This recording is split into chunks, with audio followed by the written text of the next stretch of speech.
Hello, Shalom. I'm going to break this study up into 10-minute chunks, inspired by what somebody did for Mike Tesario's video of unmasking the enemy. And watching that and thinking about my study, I want it to be more shareable. I want more people to see the truth of what we have to do to be saved. That it's not just confess Jesus and skate in. And it's not just confess Jesus and then forsake the Sabbath. The idea that God has replaced the law with Jesus is literally satanic. So let's begin with a little prayer. Father, please guide the study. Help me to have divine wisdom and let your hand guide my words and my thoughts. In the name of Yeshua, amen.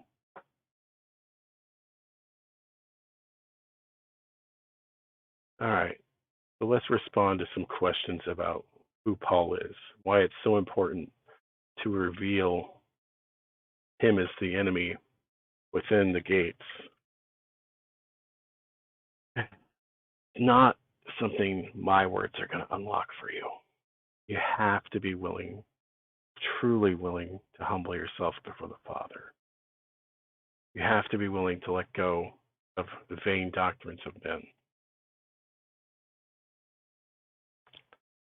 Along the path to Torah observance and rejecting Paul, which came later, I came across many Christians that I've run across. I ended up going to 4 different churches, 3 mainline evangelical churches, 2 in the Baptist denomination, Eternal Security Church, and Messianic Church.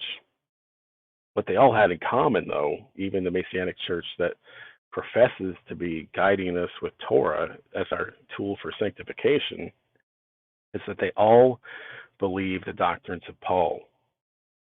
And it was because of that I myself was blind when people were telling me, look into Paul. And I came across many Christians that now that I see this, now that I'm sharing this, they don't want anything to do with me, or they send me corrections on why I'm wrong, why I'm in danger. Before dealing with the questions, the notations and problems given to me in a heap, let's find out the nature of God, the truth of all prophecy. And if you don't understand who God is, you won't understand why the law just doesn't go away. It's not abrogated by the Son. Number 1, God is perfect and does not change. He tells us in prophecy of the Messiah that we should, quote, remember the law of Moses, unquote, and that's in Malachi 4:4, a page before the New Testament, and directly in context about the coming of Elijah to broadcast the day of Jehovah when the Messiah will come. Number 2, because God is perfect, the tablets he created are also perfect, holy, and just, and good. Psalm 19:7, as just one example. There are so many in the Psalms and Proverbs. Proverbs 4:2 tells us, for example, that he gives us good doctrine. Do not forsake the Torah. Proverbs 28, verse 9. Those who forsake the Torah, even their prayer is an abomination. So, seeing these verses in Paul, though, and especially in Romans, that you can cherry pick to be for Torah, when I saw the importance of using Torah as our guide for sanctification, I used to teach that Paul was not against Torah. And you'll see that as I go through Acts later in this series. Because, like Romans 7:12, wherefore the law is holy, and the commandment holy, and just, and good. The problem is one of sin, and we have to understand what sin is. Sin is not thinking the wrong things about God, or not trusting in the cross. Not even the New Testament defines sin that way. Sin is transgression of the law. And that's 1 John 3:4, the simplicity of defining sin. Whosoever committeth sin transgresseth also the law. The sin is transgression of the law. And John doesn't say, well, it's the moral law and the ceremonial law, like Christians do, to cherry pick passages apart and choose which laws to obey and which ones they don't have to obey. Because, this is point 4, because sin is transgression of the law, even Paul in Acts, who teaches Torah, tells us, I taught them to repent and produce deeds worthy of repentance. We need a definition for what is worthy of repentance. When Paul spoke these words in Acts 26:20, there was not a New Testament. There was only the law of Moses, the Torah, the history books, which is called the prophets, and the other writings, the Psalms, the Proverbs, like Esther, things like that. Those were the scripture, and even Paul tells you that, Acts 24:14. But this I confess unto thee, after the way which they call a heresy. So I worship the God of my fathers, believing all things which are written in the law and the prophets. And this is one of the problems with Christianity, believing that Paul didn't believe all the things written in the law and the prophets, that Jesus abrogated them because they're shadows and types, and therefore, because these laws and feasts are prophecy, we don't have to obey them. It's not what we see in Acts. And I'll get to that as the study progresses. Now we know the following. God doesn't change. His law is eternal. The problem wasn't the law being impossible, and this is something Christians also fail to grasp. Even your New Testament records that it is possible and required for salvation. John's parents completely upheld Torah. Luke 1:5-6. There was in the days of Herod, the king of Judea, a certain priest named Zachariah of the course of Abiah, and his wife was the daughter of Aaron, and her name was Elizabeth. And they, husband and wife, were both righteous before God, walking in all the commandments and ordinances of the Lord, blameless. It wasn't impossible. They did it because they love God. Jesus repeatedly tells us we must complete them to enter life. Matthew 19:17. And he said to him, why are you asking me about what is good? There is only one who is good. But if you wish to enter into your life, keep the commandments. There is but one example of where he explicitly says, enter life, keep the commandments. Remember, treat as one. God changes not. Torah is perfect. It saves the soul. Number 3, the lawless are forsaking God, and that God will therefore forsake the lawless. Proverbs 28:9. The one who turns away his ear from hearing the law, even his prayer is an abomination. What spirit is hearing your prayers? If you turned your ear away from the law, he says your prayers are abominable. Well, doesn't Paul tell us these things are types and shadows? No, let's go back to what we said. God doesn't change. So even if that is true, and I don't believe it is, it doesn't mean it abrogates doing what's right. Remember, he calls these things in Torah an everlasting covenant, and that's what I go through in point 1 here. If God promises everlasting life but can't uphold an everlasting covenant, why would you trust him to give you everlasting life? Number 2, Paul calls the Torah a shadow of the Christ in Colossians and Hebrews. And remember, this is his opinion. And Deuteronomy 19:15 says, without a second witness, it's just an opinion. It doesn't even say, thus says Jehovah, or thus says the Lord. It says, thus says my voice, Paul. There's no Old Testament witnesses to these passages. But I want to go back to Malachi real quick. You shall trample the wicked. It's talking about Jehovah on the day of the Lord. For they shall be ashes under the sole of your feet on the day that I do this, says Yah of hosts. And this is who's speaking, Yahweh. Oops. Remember the law of Moses, my servant, which I commanded him in a Horeb, all Israel, with the statutes and judgments. Behold, I will send you Elijah the prophet before the coming of the great and dreadful day of Yah. He will turn the hearts of the fathers to the children, and the hearts of the children to their fathers, lest I come and strike the earth with a curse. Malachi makes it very clear he is speaking for Yah. Who is Paul speaking for? Colossians 2:16. So let no one judge you in food or drink, or regarding a festival or new moon, or a Sabbath, which are a shadow of things to come, but the substances of Christ. And Hebrews 8:4-5. For if he were on earth, he would not be a priest, since there are priests who offer the gifts according to the law, who serve a copy and shadow of heavenly things. As Moses was divinely instructed when he was about to make the tabernacle, for he said, "See, you make it all of things according to the pattern shown on the mountain."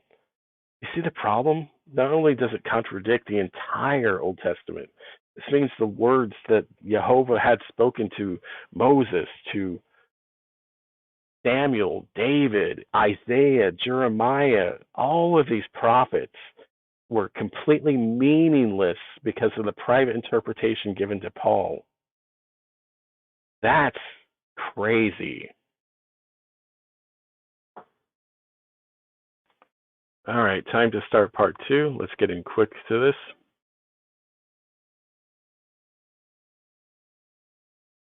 Before we get to the teaching, which is the importance of the law being everlasting righteousness, I want to show you something from Mike Desario. And I think given a little more time, the Father took him already many years ago, I think he would have seen through Paul. He would have seen that the root of all of this lawlessness, all of this antichrist behavior and speech from the pulpit is because of Paul. Let's listen.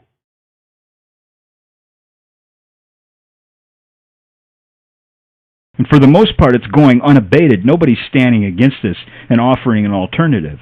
Professing Christians from every denomination across every type of church, they use these guys study Bibles, and they listen to their tapes, and they tune into their TV programs and their radio shows. They attend their seminars, and they endorse their formulas, and they praise the results. It's rampant throughout the churches, and it's affecting multitudes of people to their very much harm. It all has the appearance of success and the strength of numbers in its favor, yes, but it's not the Jesus of Scripture. It's the image of Revelation 13, who looks like a lamb and speaks like a dragon. Do you hear that? He looks like a lamb, but he speaks like a dragon. And just as I go over in Matthew 7:15, a little later in the study, he looks like a lamb, but inwardly is a ravening wolf. Speaking of the same man. So who speaks the language of a dragon and gets us to worship an image of Jesus? Listen to the words of the dragon again in these quotes. Listen to this quote again and tell me if you're not hearing the voice of the dragon. So the grace of God touches us in every aspect of our life, our past, our present, and our future. Scripture never deals with sin in this regard. Jehovah deals with us in the present. And he says, if you return to me, I will overlook your former transgressions. He doesn't say if you confess God or Jesus as they believe in him, that I will overlook all your ongoing and future sin. No, that's not just. That's completely wicked. And we never have to be in doubt of where we are and who we are once we have received Christ. You see, this is from Paul's fallacy, and perhaps I'll show that real quick here. Romans 8:28, one of their favorite verses to defend that he will never cut us off, no matter what, blah, blah, blah. Oh, where is that? Nothing can separate us.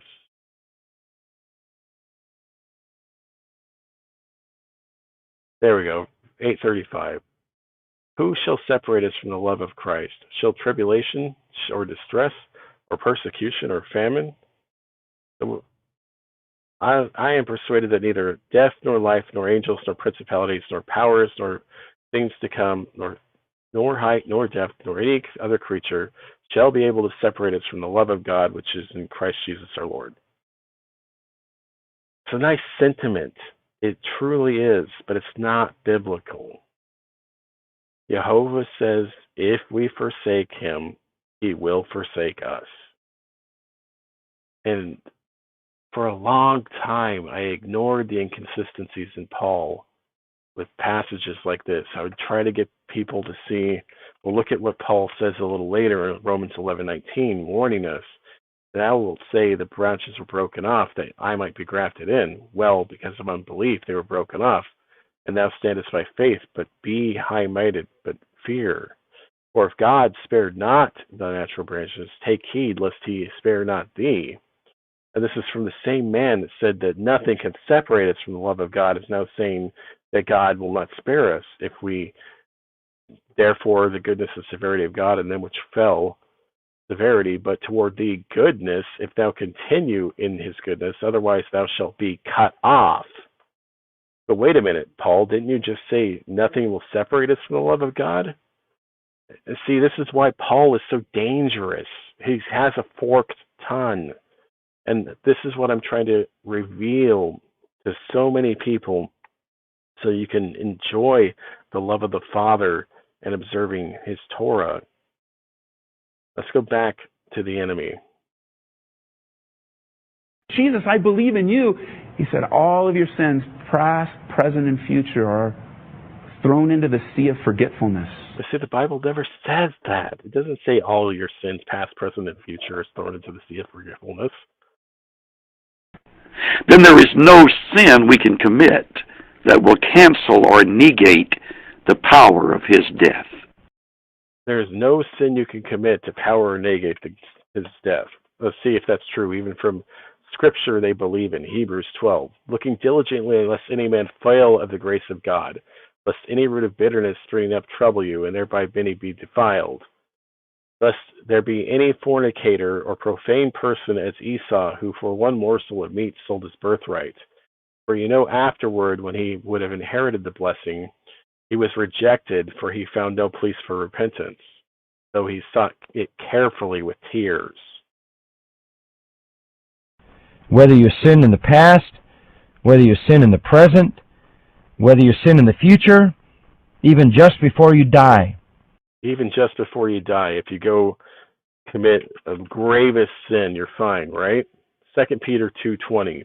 For if after they escape the pollutions of the world, the knowledge of the Lord and Savior Jesus Christ, they are again entangled therein, overcome, the latter end is worse with them than the beginning. For it would have been better for them to not have known the way of righteousness than after they have known it, to turn from the holy commandment delivered unto them. But it has happened to them according to the true proverb. The dog has turned to his own vomit again, and the sow that was washed to her wallowing in the mire. It's all sin paid for in full by Jesus Christ. According to him, not according to Scripture. Shed his blood and paid our sin debt in full, paying for. See, this is part of the problem, is their view on atonement. And another brother really has dug into this deeply. I'd love to do a video with him showing how important it is to properly understand what the atonement did. Because if you understand it as these men, and as I believe they get from Paul, you will be led astray. You will be led to the error of the wicked. All of our sins, past, present, and future, then, my friend, God saves you the moment you trust him. Sounds too simple, doesn't it? Amazing. Yeah, it sounds too simple. It's too good to be true, because it is. And I've made a blog post about this a few years back, about comparing the gospel to that of a used car salesman. And truly, why are all these men like a used car salesman? Why are they so slimy? Well, let's look at their spiritual father. This is from 1 Corinthians 9. For though I be free from all men, yet I have made myself servant unto all, that I might gain the more. For starters, this is a problematic verse, even without the other ones I'm about to read. What he's saying is, if I have to be all things to all people to make sure I gain them to me, to my gospel, I will do so. And unto the Jews I became a Jew, that I might gain the Jews. You see, he's a faker. I'm a Jew around them, sure, To them that are under the law is under the law, that I may gain them that are under the law. To them that are without the law, I'm without the law. But this is Paul's disclaimer. Being not without the law to God, but under the law of Christ, there is no law of Christ. This is Paul's imagination. That I might gain them that are without law. And how does he gain them? He gains them into lawlessness. And this is what Peter warns against. Oh, Father, please open their eyes. To the weak I became as a weak, and that I might gain the weak. I made all things to all men, that I might save some. What are you saving them from? They don't even get it. You're saving them from breaking Torah. You aren't saving them from Torah. And so you save them into this lawless gospel. That's why it's so broad a road, why he can be all things to all people. He's not preaching truth. Truth refines, like it refines us. You can't just say, hey, come into the clean living water and remain your filthy, wretched self. No. God has standards. Yes, he can accept all people. He truly does. He does not want to punish the wicked. He does not. But this does not mean that you will get into heaven just by confessing Jesus. And it does not mean, even if you are walking righteously, if you fail in one commandment, and this is what I'm going to go over, the Sabbath and the importance of clean foods. If you fail in one, you fail in them all. And this is crucial to understand. Paul's lawless, deadly gospel is going to drag you to the pit. And that's all for this part. See you in a bit. All right, let's get into part 3. Why is it so important to reveal the truth about Paul? Psalm 119, 142. Your righteousness is an everlasting righteousness, and your law is truth. The law is everlasting truth. Doesn't our righteousness come from putting on Christ? After all, if we could obtain righteousness through the law, then Christ died in vain. And we see that these pastors, they believe what Paul is saying here. But what Paul does, and he does it so repeatedly in Galatians, he sets up these straw man logical fallacies. Because A is true, and A is that righteousness doesn't come through the law, B is true. Christ died in vain if righteousness came through the law. So he is trying to convince the unknowledgeable and the unstable that righteousness clearly cannot ever be personally attained. So we have to rely on his alien righteousness to become our righteousness. This is impossible. It's not anywhere in the Old Testament. Deuteronomy 6:25, then it will be righteousness for us if we are careful to observe all these commandments before the Lord our God as he commanded us. We can see clearly there, righteousness comes by obeying Torah. The other problem with Paul's logical fallacy is, of course, righteousness is only attained through the law. Your belief in the Passover offering doesn't change what you must do to receive that offering. See, the Jew who was at the Exodus, they could have said, well, I believe in the Passover is going to protect me, but then not sacrifice the lamb, not eat the lamb, leave lamb left the following morning, not put the blood on the doorpost, and not stay in their house when the angel of destruction was going through the city. There were things they had to do to be protected from the angel of destruction. The same is true for us to receive the Passover offering. It's not just calling on Jesus. And this is where you have to understand the Torah and the prophets. You have to get your mind set into a Hebrew mindset, not into this Hellenistic fatalism that is so prevalent in the world. This is why Jehovah warned the Jews, do not learn the ways of the heathen. But what did the early Christians do? They listened to Paul, a heathen. Well, the laws given to the Jews had nothing to do with personal righteousness. No. Isaiah 42:21. The Lord is well pleased for his righteousness' sake. He will exalt the law, that means lift it up, make it even more important, and make it honorable. Isaiah 51:7. Listen to me, you who know righteousness, And yes, you can know righteousness by knowing Torah. You people in whose heart is my law, do not fear the reproach of men, nor be afraid of their insults. And I tell you, you turn to Torah and against Paul, you're going to receive a lot of insults. That people dislike Torah. And I don't even really understand it from a physical standpoint, because, we deal with hundreds and hundreds and hundreds and not thousands of laws in the city you live in the county you live in the state you live in the government, federal government you live in, whether it's the USA, Canada, Europe, Germany. There are literally tens of thousands of laws, and yet you present the 613, and it's not even that many. I'm not going to go into that in this video series. 613 commandments from Torah. Oh my God, that's a heavy burden. Why would you put that on me? Do you love the Father? Do you love him? And really, it comes down to two commandments they refuse to obey, as Ezekiel prophesied of the man of sin: Sabbath and keeping clean and unclean food.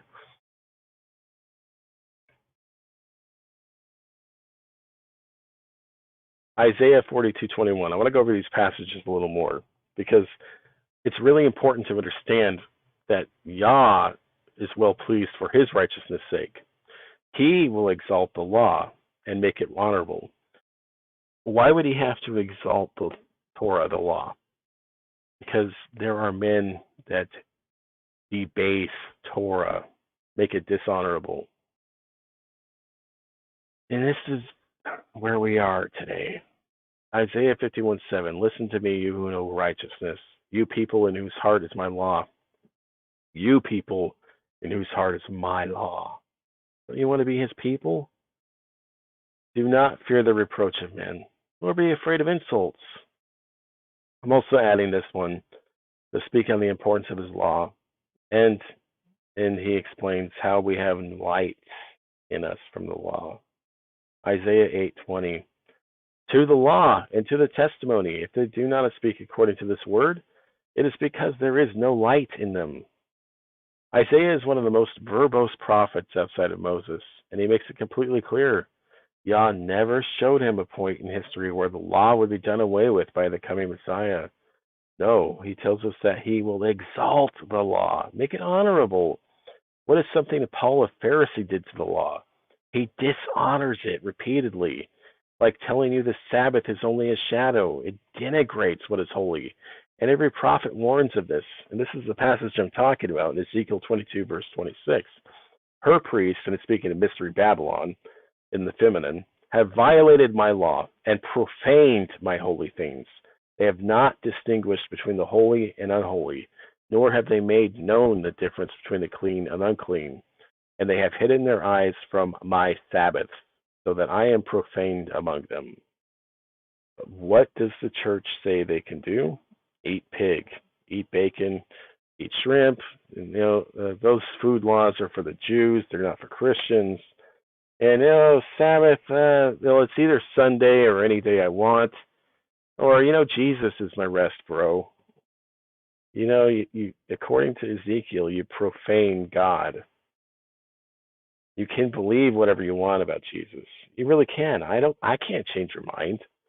If you profane his Sabbath, and Jesus calls himself the Lord of the Sabbath, and do not distinguish between the clean and unclean, I believe you're treading very deadly water.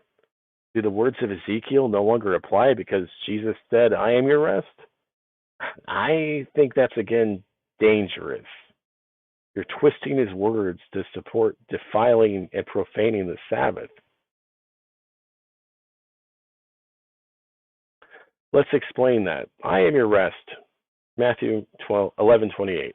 Come unto me, all ye that labor and are heavy laden, and I will give you rest. Apparently, from the same Messiah that told us he will never abolish the law, Matthew 5:17-20, that the law is our path to life, Matthew 19:17, means that we can, throw off the yoke of the law and replace it with Christ. This is the interpretation. It's not what he's saying. Matthew 11:30, for my yoke is easy and my burden is light. Is the yoke of Christ lawlessness? Now, their answer will be the same as the wolf, their spiritual father. Well, we put on the law of Christ. And as I said earlier, listening to the wolves, there is no such thing as Scripture. And I don't consider Paul Scripture. Here's what I believe Jesus meant. Given that he is so often commanded, we continually guard the commandments. Deuteronomy 30:11. For this commandment which I command thee today is not hidden from thee, neither is it far off, or is not hard to do. He's telling you to throw off the yoke of the world, not Torah. Joshua 24:14-15. Now therefore fear Yah, and serve him in sincerity and in truth. Put away the gods which your fathers served on the other side of the flood and in Egypt, and serve Yah. And if it seem evil unto you to serve Yah, choose you this day whom you will serve, whether the gods which your fathers served that were on the other side of the flood, or the gods of the Amorites in whose land you dwell. But as for me and my house, we will serve Yah. Hallelujah. We will serve you, Father. Oh, my Father, we will serve you. Hallelujah, my Father, we will serve you, serve you.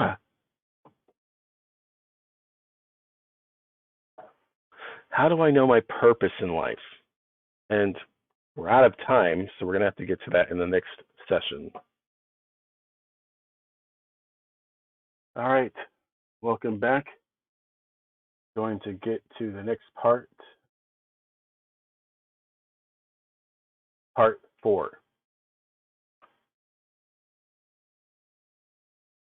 One of the questions I got from somebody who agrees that Paul is a false teacher, one of the leftist teachings, is how do I know my purpose in life? And I think this even goes into the Christian church.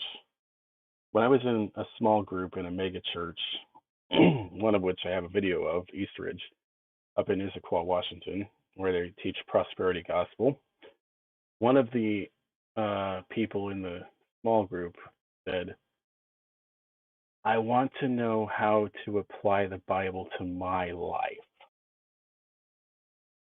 And this is the backwards thinking we get from, I think, from Paul. And you could say, well, that's from taking Paul the wrong way. I'm like, there's no right way to take Paul. And he's double-tongued. He speaks out of both sides of his mouth. We see when we approach Torah, and I showed this passage in a prior video, Zechariah 7. When we approach Torah, it's supposed to change us. It's supposed to show us how to live, what we need to forsake, so that God does not forsake us. And Christianity through Paul is so hyper-focused on his false doctrines of grace that they don't actually know how to train people up to live. One of the negative comments I've received recently is related to this. Well, the feasts and the Sabbaths are as shadows of which obedience points to Jesus. Obedience to what? And this is why we have 40,000 denominations in Christianity. What are you obeying? Some people say all Paul, dispensationalists. Some people say, well, some Paul and some Jesus. And there are varying degrees to that. How much you take of Jesus and how much you take of Paul comes down to your own personal faith. There's no real concrete driving force there. It's all squishy. That's not what he came for. And the other one, well, it's now our job to live free of sin. Amen. However, go back to 1 John 3:4. Sin is transgression of the law. So it's our job, as James says here, to live free of breaking the law. If we fail in one, we fail in them all. James 2:10. For whoever shall keep the whole law yet offend in one point, he is guilty of all. And to that I say amen. Why, when someone comes to you and says, brother or sister, why are you not keeping the Sabbath? Why are you eating shrimp? Why are you eating pig? Doesn't God say those things are not good for us and that we should keep the Sabbath holy, set apart?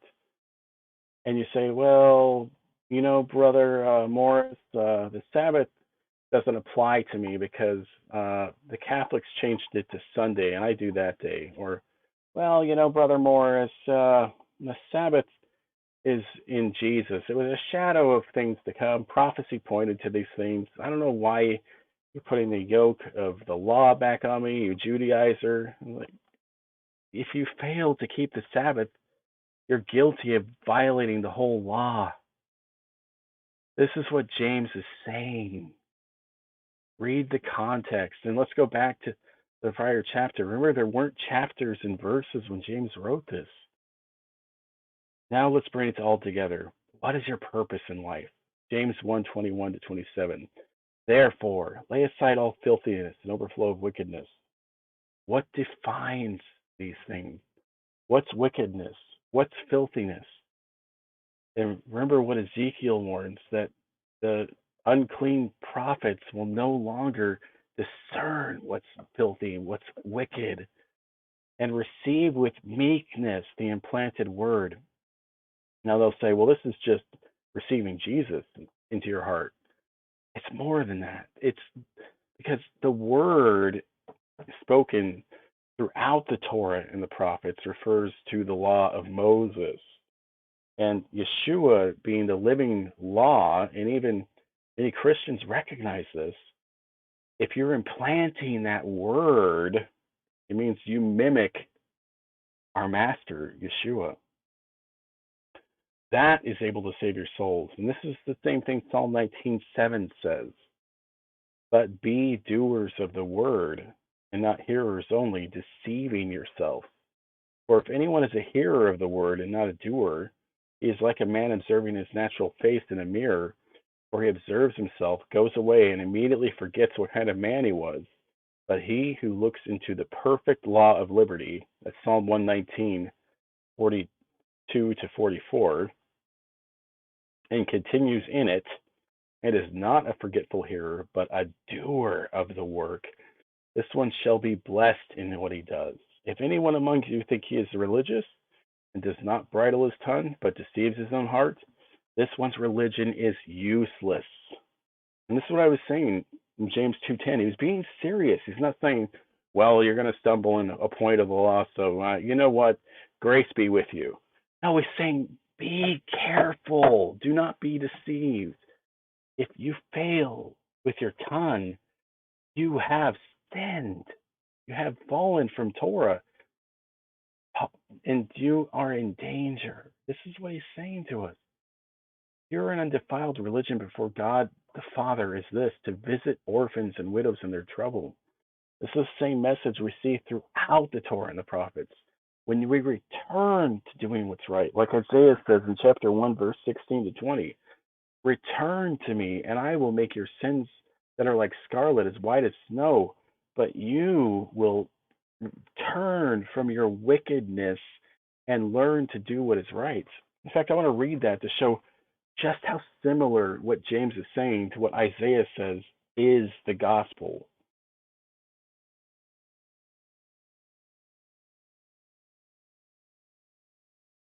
All right, now I'm back after searching for that passage, and let's read it. Wash you, make you clean, put away the evil of your doings from before my eyes. Cease to do evil. Remember what James said? Therefore lay aside all filthiness and overflow of wickedness. To turn from evil means to turn from breaking Torah. And then we are cleansed with the renewing and refreshing of the Spirit. Learn to do well. How do we learn to do well? This is why you need Torah. And this is why without it, you will just see fracturing.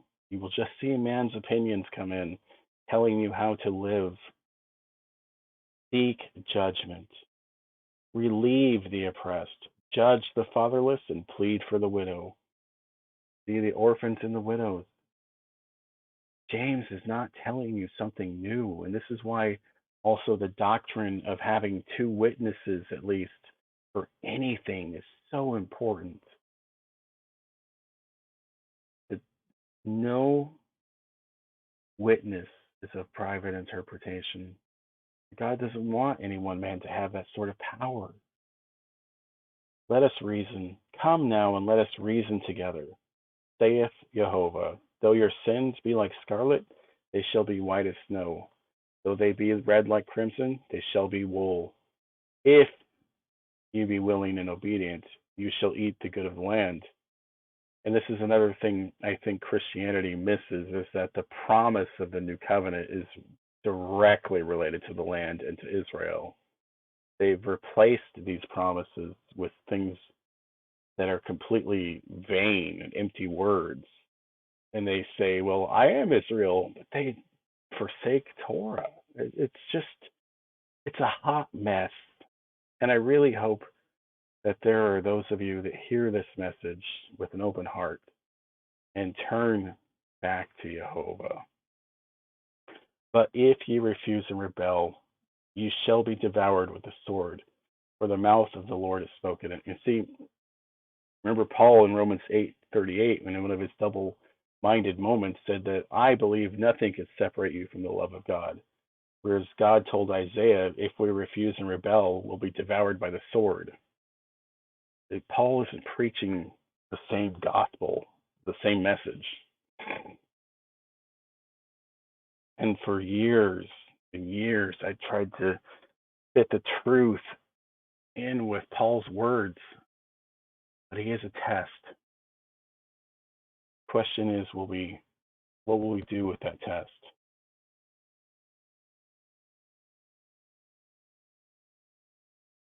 All right, so let's get back to this real quick. There is a purpose. This is our purpose. Meditate on Torah. Guard the commandments. Keep yourself separate from the world. Be a doer of the word, Torah, not a hearer only, deceiving yourself. Remember what Isaiah said, if you obey and be willing, if you refuse and rebel, the same message. And this is the context of James 2:10, that whosoever shall keep the whole law and yet offend in one point, and for most Christians it's about two, the clean and unclean laws and Sabbath, then they fail in the whole law. And we're going to go over some passages coming up that really hammer home how important this is. Remember, God, not a man that he should lie. Amen. Welcome back to part 5. So in this part, I hope to really dig into the feast. Because really, Christians connect all the 7 yearly feasts with the weekly 7-day Sabbath, that, Jesus is at rest, these are prophecies, and therefore we can disobey them and do whatever we want, because whatever is done in faith is not a sin, right? All right. It becomes highly irrational to skip the feast and to skip the Sabbaths as, quote unquote, Jesus is our rest. Incorrect interpretation, even the New Testament scripture. And I will be going over that. They simply pointed to who Jesus is. There's a bit of truth in that. There is. Tabernacles is definitely not fulfilled yet, though. And even when it is, when he returns, we can see here in Zechariah 14 that it still matters. And they are far deeper than that. And that's what I want to show here from Zechariah 14. That's why the prophets show all things continuing in perpetuity through the everlasting age. Zechariah 14:1. Behold, the day of Yah cometh, and thy spoil shall be divided in the midst of thee. Many prophets foresaw the final day and the days that come after. What they say is important to understand our role on earth and how to obey our King. And I reference Judges 21:23. This is what I believe Christianity is. They reject King Jehovah and do whatever is right in their own heart. Zechariah 14:9 through 16 and 19. Yah shall be king over all the earth.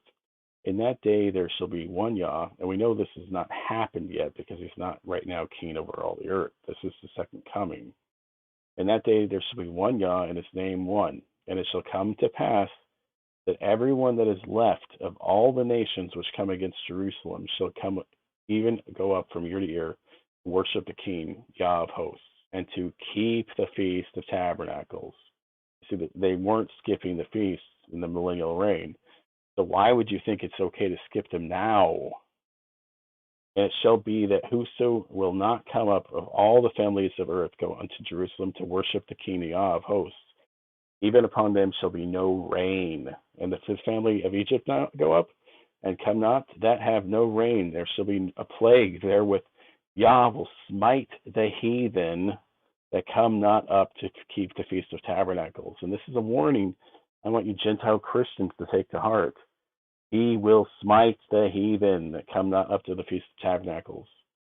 So yeah, you can call it a shadow of Yeshua's second coming, which is truth, but that doesn't abrogate our need to perform it. You see, this replacement theology is so deep in Christianity that they believe aspects of prophecy replace actually doing the law. Well, that's just insane. This shall be the punishment of Egypt and the punishment of all nations that come not up to keep the Feast of Tabernacles. Are you sure you want to skip the feast? You see, this teaching of Christianity brings curses on people. When we refuse to hear Torah, we bring curses on our flesh and on our nation. Deuteronomy 18 to 21. If there should be among you a woman or a family or a tribe whose heart turneth away this day from Yah our God to go and serve the gods of these nations, lest there should be among you a root that beareth gall and wormwood, and it come to pass, when he heareth the words of this curse, that he bless himself in his heart, saying, I shall have peace, though I walk in the imagination of my heart, to add drunkenness to thirst. Yah will not spare him. And again, we see a contradiction to Paul in Romans 8:38, that Yah will not spare those who disregard Torah. But the anger of Yah and his jealousy shall smoke against that man, and all the curses that are written in this book shall lie upon him. And Yah shall blot out his name from under heaven. Yah shall separate him unto evil out of all the tribes of Israel, according to all the curses of the covenant that are written in this book of the law. So important to really get this in your heart. When he heareth the words of this curse, that he bless himself in his heart, saying, I shall have peace, though I walk in the imaginations of his heart. And this is where the false teaching of Paul comes in. What does he say? That Jesus took the curse for you, so you can have peace in your heart. Live how you want now, right? The liberty of Christ. You shall have peace with God, even though you're essentially just doing whatever you want. Didn't you know he wants you to trust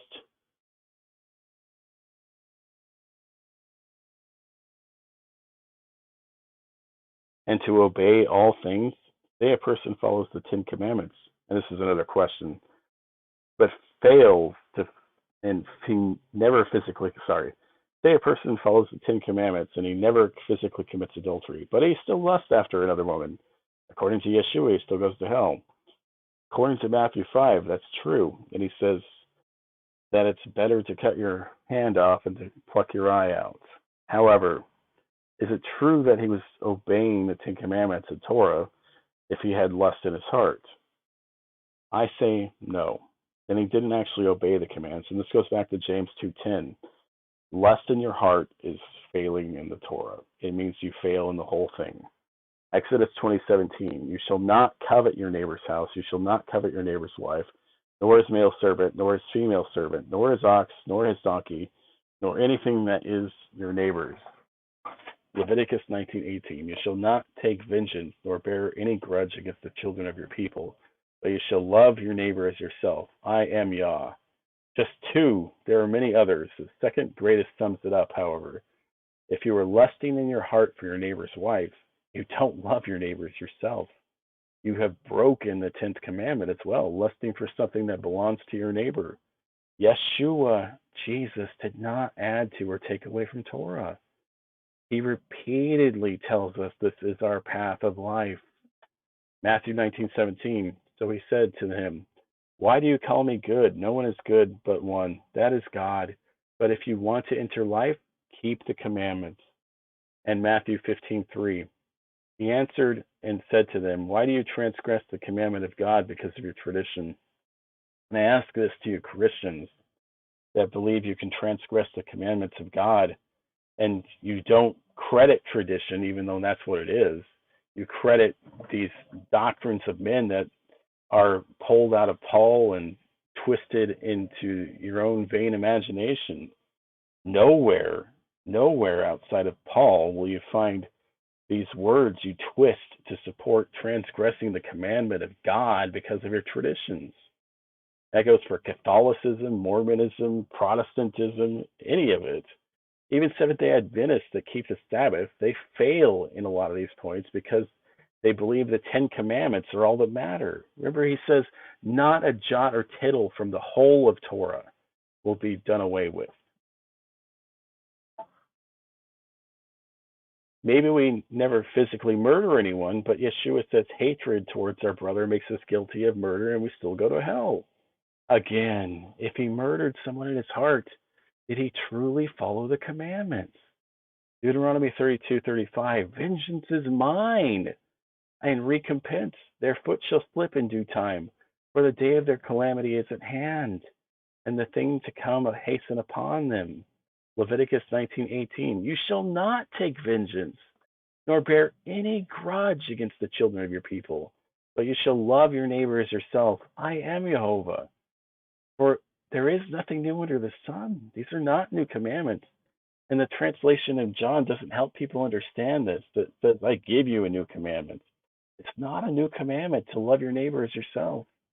You can see that plain as day here. Torah demands we love one another. James 2:8. If you really fulfill the royal law according to Scripture, you shall love your neighbor as yourself. That's Leviticus 19:18. You do well. And fulfill means to complete. It doesn't replace it.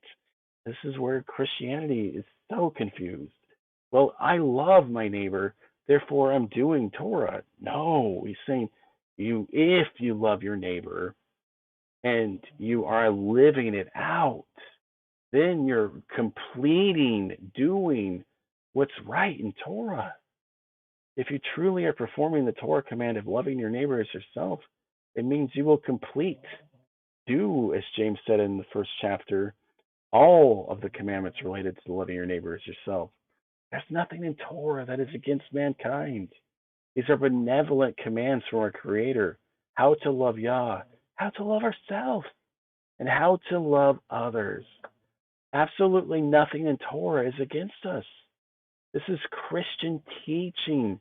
The Torah is an unbearable burden, and the only way to really fulfill it is through faith in Jesus.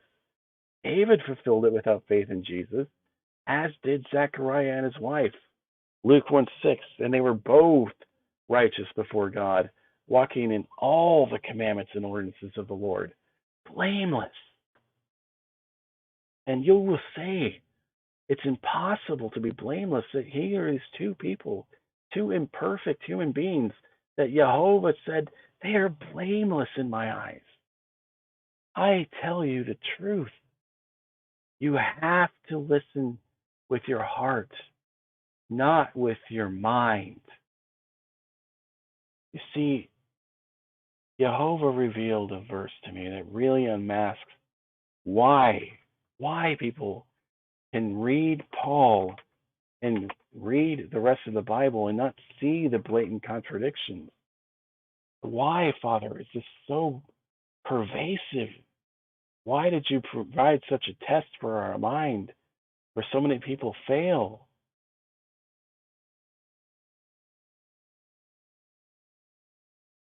Here's why. Yet the Lord hath not given you a heart to perceive, and eyes to see, or ears to hear unto this day. So you can hear this study of mine, but if your heart is set against the Torah, then nothing I say or show you will change your heart. You can see the contradictions of Paul versus Jesus, Paul versus himself, Paul versus Torah, and still not turn from the lies to the truth. You must truly desire truth. You must be humble before Him. I will see you in part 5. All right, welcome to part 6. In this one, I'm going to go back to Mike DeSario for a little bit, play a couple of clips. First, let's read opening teaching. When we have the Holy Spirit, and this is another question I got, when we have the Holy Spirit and obey Him, don't we automatically obey the Ten Commandments? And this is, again, the replacement theology idea that, when you confess faith in Christ, He obeys for you, and God sees Him and not yourself. Nothing else in the Bible besides Paul says this. Not in the Gospels, not in Revelation, not in the other epistles, not in the Torah and the prophets. And here's 2 of the verses from Galatians. Excuse me. I am crucified with Christ. Nevertheless, I live, yet not I, but Christ liveth in me. He's saying, even though I'm this wicked sinner, Christ doesn't see me. God the Father sees Christ, not me. This is something I heard in the small group, even before I really, really turned for Paul. I knew it was off from the Holy Spirit. Of course, God sees me as I am. He's God. Think about it. In the life which I now live in the flesh, I live by the faith of the Son of God. You see, this Gnostic dualism that Paul preaches, it's so deadly to the soul. Then Galatians 5:5, of course. For we, through the Spirit, we wait for the hope of righteousness by faith. I'm just a wicked, filthy rag sinner. This is a lie. However, Scripture doesn't speak of righteousness being a cloak that blinds God the Father to our disobedience of any of the commandments. What it does warn of is that our continued disobedience in any of the commandments, that blinds God to our righteousness. Our righteousness. And this is what John warns of in 1 John 3:7. But I want to read Ezekiel 18, a chapter I absolutely love. But when the righteous turns away from the righteousness, and it commits iniquity, and doeth according to all the abominations that the wicked man doeth, shall he live? All his righteousness that he hath done shall not even be mentioned. You see, this is how we are blotted out, how we can say, I never knew you. If you stop doing what's right, or if you were doing what's wicked and turn to what's righteousness, and then turn back to wickedness, all of your righteousness is wiped out. That's when it becomes like filthy rags. And that is what Isaiah means. That we need to be saved from sin, from breaking Torah, as he says in 1:16-20, so we can be righteous as he is righteous. There are so many repeated warnings in the Tanakh, the Old Testament. This was the only scripture for the early believers regarding this. And Nehemiah, oh my goodness, Father, help me say this. Nehemiah 13:17. Then I contend with the nobles of Judah, and said unto them, what evil thing is this that ye do, and profane the Sabbath day? And this is something you'll see repeated so often in the Old Testament. And it was something I remember reading when I was still in the delusion, in the church deception. And I took it to a friend. I said, look at this passage. And it wasn't even this one, it was a different one. Why am I not responsible to keep the Sabbath anymore? The answer was, well, Jesus is your Sabbath. And unfortunately, I accepted that answer. Holy Spirit didn't want me to accept it, and he led a Sabbath keeper to me. I tell you the truth here. This warning is repeated far too often to be meaningless. It's prophetic. Yet now in Christ, you can make the law void, of no effect. Don't you see you're performing the words of the curse? And let's look at the curse. That's what I want you to really, really see. This is what happens when you believe the lie gospel.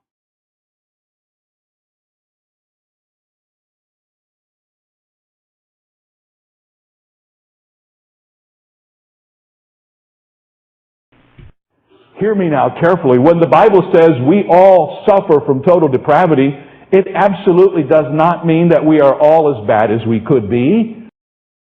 So oh my Father. The Bible doesn't say anywhere that you suffer from total depravity.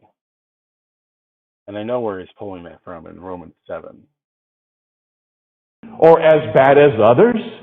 Surely we are not, all of us, adulterers or drunkards or felons or murderers or whatever else you may put on your lists of sin. Total depravity doesn't mean the degree of our sin, it means the extent of our sin, how it extends to all parts of who we are. Chuck Swindoll put it this way. He said, if depravity were blue, we'd be blue all over. Cut us anywhere and we'd bleed blue. Remember what I read from Isaiah about washing ourselves, turning away from wickedness, learning to do what's right? Why then are you still blue? Because their mind is corrupted with sin, and they refuse to stop. Cut our minds and you'll find blue thoughts. Didn't I just say his mind was corrupted? Cut his mind, what do you find? Blue thought.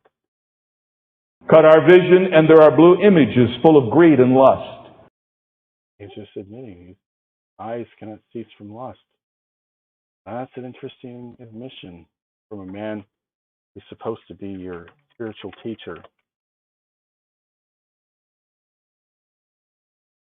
2 Peter 2:14, having eyes full of adultery, and that cannot cease from sin, beguiling unstable souls, and a heart they have exercised with covetous practices, cursed children. And I have to ask, in the first century, who do you think Paul was talking about? There's only one man that fits this bill. Only one. It was before Marcion. It was likely even before Simon the magician. There's only one man that snuck in, as Jude says in verse 4, or the second in 1 John 2:19. He says, though they went out from us, and Paul did, they were not of us, having eyes full of adultery. And this is what Paul admits to, that he could not cease from sin. And this is important. Why is this man preaching this way? Why is he saying, I can't stop sinning? Oh, that's what Paul says, and this is what they use, Romans 7. But the holiness preacher says, oh, you can't use Romans 7 like that. It's out of context. Paul is double-minded, and he truly is speaking in the present tense. And he says, now then it is no more than I do it, but sin that dwells in me. For I know in me that is in my flesh dwelleth no good thing. He's admitting, I'm not a good person. He just said it. For I know that in me is no good thing. Why then would we listen to a man who is an admitted liar? And yes, Paul admits to being a liar. For the truth of God had abandoned through my lie unto his glory. Why am I judged as a sinner? Because you lied? Or, we could say, well, Paul, why did you rob these other churches?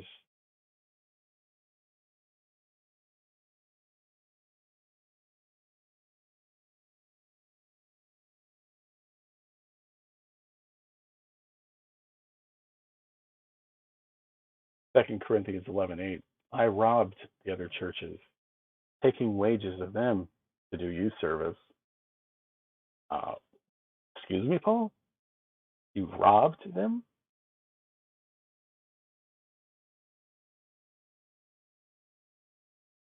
I wonder, why would we want a thief among us? So Paul is a liar. We know he's a thief. Do you think that's a coincidence? But all the fearful and unbelieving and abominable and murderers and whoremongers and sorcerers and idolaters and all liars shall have their part in the lake which burneth with fire and brimstone. That includes Paul, who admits to robbing a church and lying about his gospel to glorify God. So I have to ask, do we want to remain under Paul? This is the result of remaining under Paul. Cut into our hearts, and there are blue emotions of hatred, revenge, and lust. Cut into our wills, and you'll find deep blue decisions and responses. What is he saying? Depravity, total depravity, doesn't it mean that we're all as bad as we could be? It means that we are totally impacted by sin in every area of our life. We are totally affected by sin in all that we do. Even in our good moments, our motivations can be filled with self-centeredness. And so we have this disease. I didn't teach him that. He's a natural-born liar. I'm a natural-born liar. You're a natural-born liar. So let's just be honest, because we are in church. We're all liars. That's another thing. I always get freaky when someone says, to be honest with you. To be honest with you. To be honest with you. If someone says that a lot, you're talking to a liar. To be honest with you. I am blown away at how many people just flat out lie. They falsify. They exaggerate. They do all this stuff, Preston, and they're not truth tellers. You're exactly right, Ed. And I think that's one of the major foundational flaws of our culture today is the whole honesty and integrity issue, because so many people walk such a fine line on those issues, and too often when you're too close to the line, you tend to fall over the line. Yeah. Talking about lying, I would love to see how many lies people tell within the course of a day. I think it would be just unbelievable to see that. It'd be scary for all of us. Yeah, for all of us. We all do it. It's part of human nature. Well, speak for yourself, Preston. Well, excuse me. Incredible.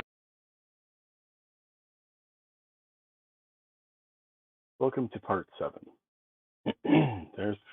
I hope to get through a lot in this one, as there are still quite a few slides left, and I was hoping to keep the total under an hour, but I think we're going to be way over that because I'm already at an hour.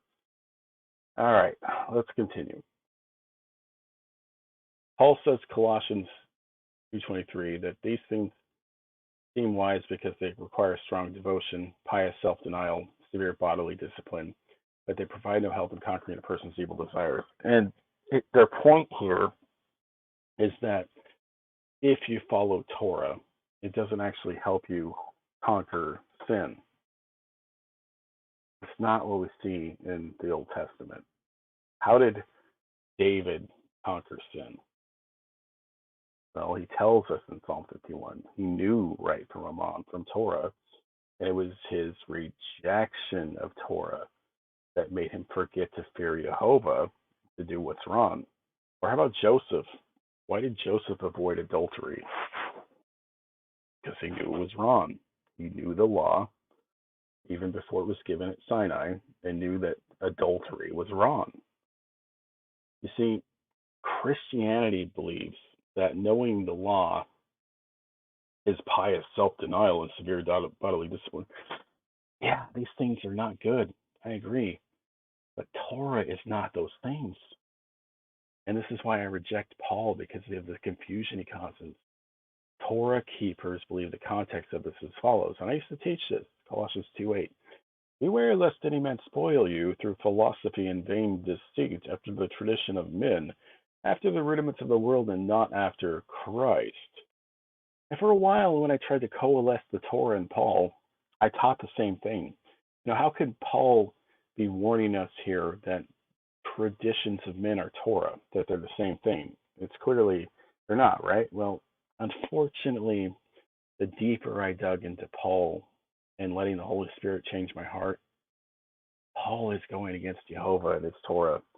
He's saying that the Torah is a tradition of men. It couldn't have been possible lumping Torah together with the main traditions of men. Now, we're going to show that, yeah, he was. And it's really so clear. But it's not clear if you haven't been opened in your heart, eyes, and ears. The problem is also with this, it's a very modern interpretation. And Justin from Christian Truthers did an excellent video on this, detailing why this is such an error. Strongly suggest watching that. Paul, in fact, was going after Father Yah, going after his Torah, calling it a vain tradition of men, a shadow of truth. Who gave those commandments to Moses? Leviticus 11:1. And Yah spake unto Moses and Aaron, saying unto them, Jehovah himself gave him these commandments. It's from his mind. Not to believe what Paul is writing here. What does it mean? It means you believe in two gods, just like Marcion, the God of the Old Testament, the God of the New Testament. A better covenant, as Paul lies to us. I believe in one God and one law, and that God made one set of laws for all of us, for our good. Now, here's the other question. Why would we turn and follow these laws that are just simple things that shadow the one that embodies them all? We have the substance of Jesus Christ now in us.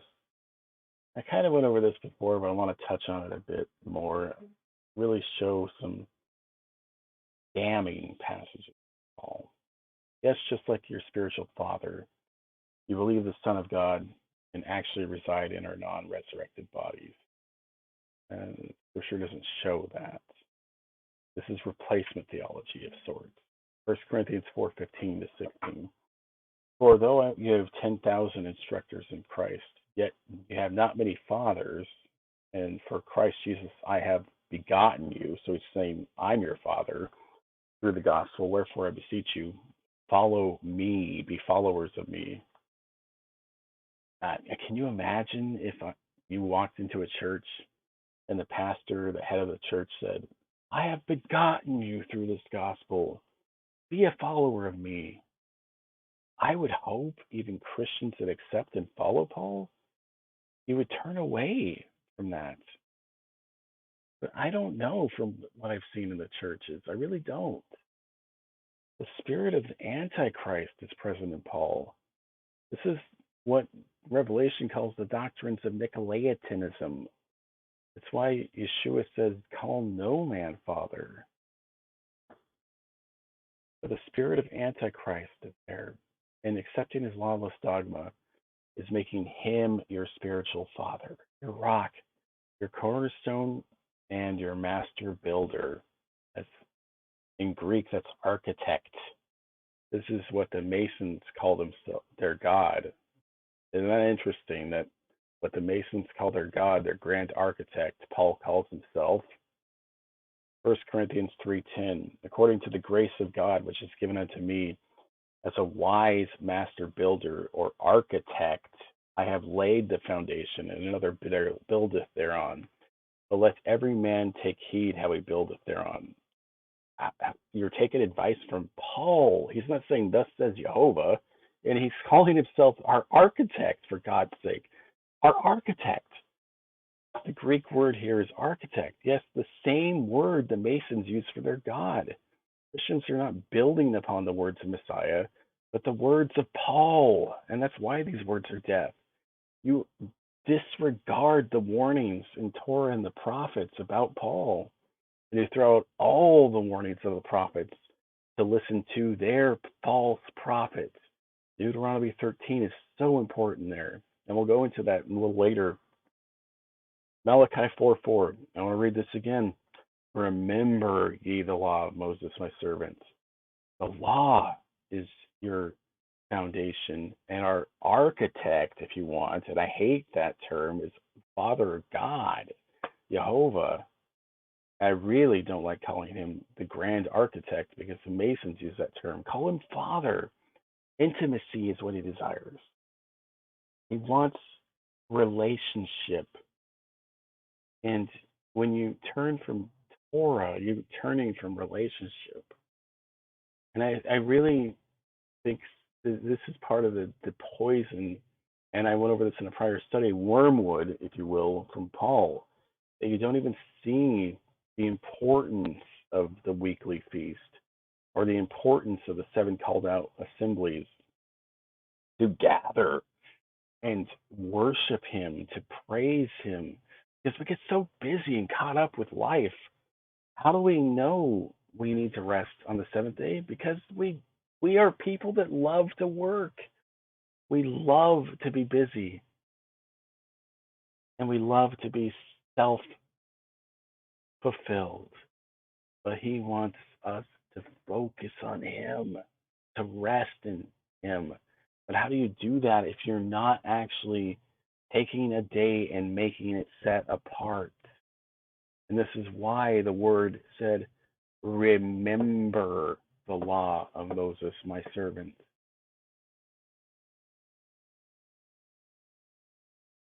Why turn back to the law? Because that is our only source of life.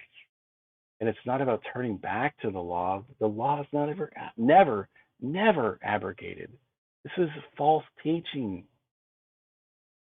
And this is what the Messiah preached and was prophesied to preach. Before explaining the fountain of life, which is Torah, and obedience to it, I want to reveal the mouth that brings death. Did you know Paul was prophesied to preach against Torah? Matthew 17, beware of false prophets, which come to you in sheep's clothing, but inwardly they are ravening wolves. The Hebrews hearing this sermon would have immediately known what he meant here. But to really understand the full context of this sermon, remember Matthew 5:17-20. Think not that I am come to destroy the law or the prophets. I am not come to destroy, but to fulfill. Oh, Father. It reminds me of wretched radio going against Hebrew roots. Yeah, he didn't come to abolish, he fulfilled it. And when he died on the cross, he abolished it by fulfilling it. There's some sort of circular reasoning like that. It was just insane. Anyways, for verily I say unto you, till heaven and earth pass, not one jot or one tittle shall in any wise pass from the law. That's how we know the ascension or the resurrection or the cross did not fulfill this, because heaven and earth are still here. So therefore, one jot or one tittle shall in no wise pass from the law. All is not yet fulfilled. Whosoever, therefore, shall break one of these least commandments and shall teach men so, she shall be called least in the kingdom of God.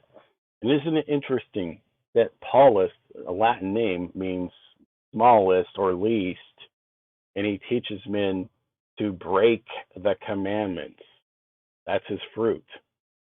Whosoever shall do and teach them, the same shall be called great in the kingdom of heaven. And that's why I said, as for me and my house, I will serve Jehovah. I don't want to be least in the kingdom of heaven. I don't want to be Apollos. But you have to understand that what he's saying in this phrase is not a good thing. It's because there won't be someone that teaches against the law in heaven.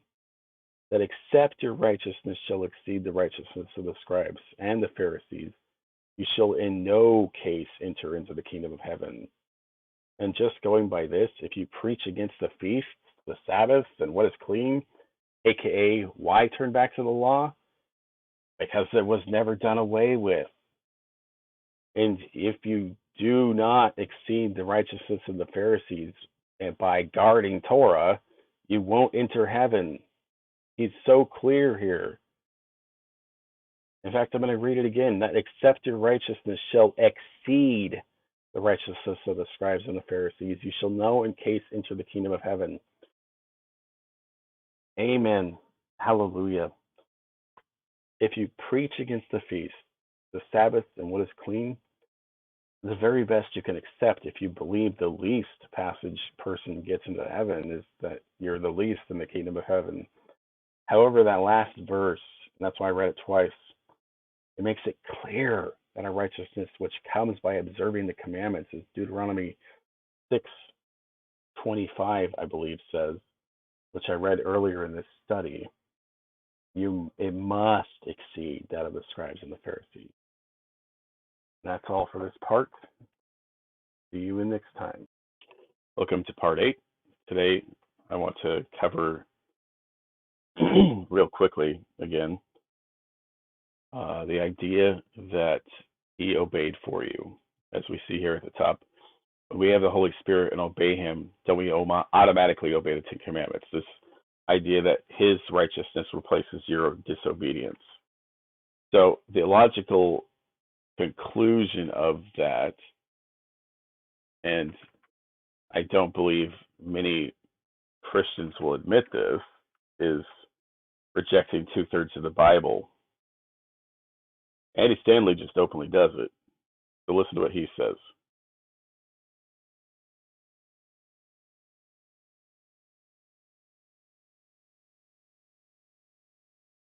I want you to hear me say it. Here's what the Jerusalem Council was saying to the Gentiles. You are not accountable to the Ten Commandments. You're not accountable to the Jewish law. We're done with that. God has done something new. Besides, Yeah, God's done something new, but it doesn't replace what he gave before. Remember, he's perfect. I went over that in the very first study. His perfection is greater than all things, his immutability. And if you listen to hear what Chris says next, and I'm going to play what he says in a debate on the Sabbath, and to show you just how double-minded a Paul believer can become. But listen to what he says to Andy. Yeah, no. Christ has fulfilled the law for us. Christ has fulfilled the law for you. So what does that mean? Well, it means what Andy's saying, and this is what even Chris admits to Jim Staley on the Sabbath. The law still condemns us of our sins, and it defines what Oh, the law does define sin, but if he fulfilled it for you, then are you really sinning? a good work is. And over and again, just read the back half of the Pauline epistles. Yeah, the Ten Commandments are restated quite clearly as defining what morality is or isn't, and they don't need to be restated. And Paul always drops the first four because he hated Jehovah. And what a good work is or isn't. What he just said is patently false. This is the Marcionite heresy in the 21st century, and this is dangerous. This is blasphemous. So you hear what he said to Andy? This is dangerous. This is blasphemous. Listen to what he says. speaking of a new covenant, he makes the first one obsolete.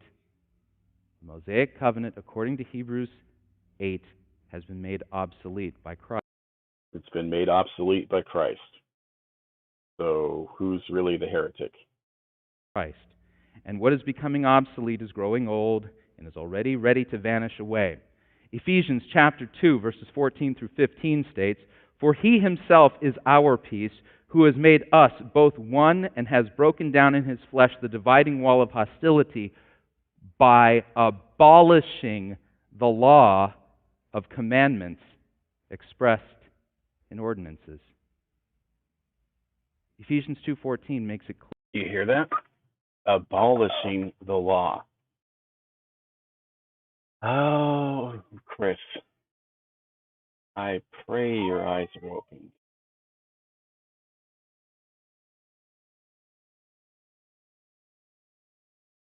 Clear. 14 to 15. The law and its ordinances and its commandments against us have been abolished. Again, he believes the law has been abolished.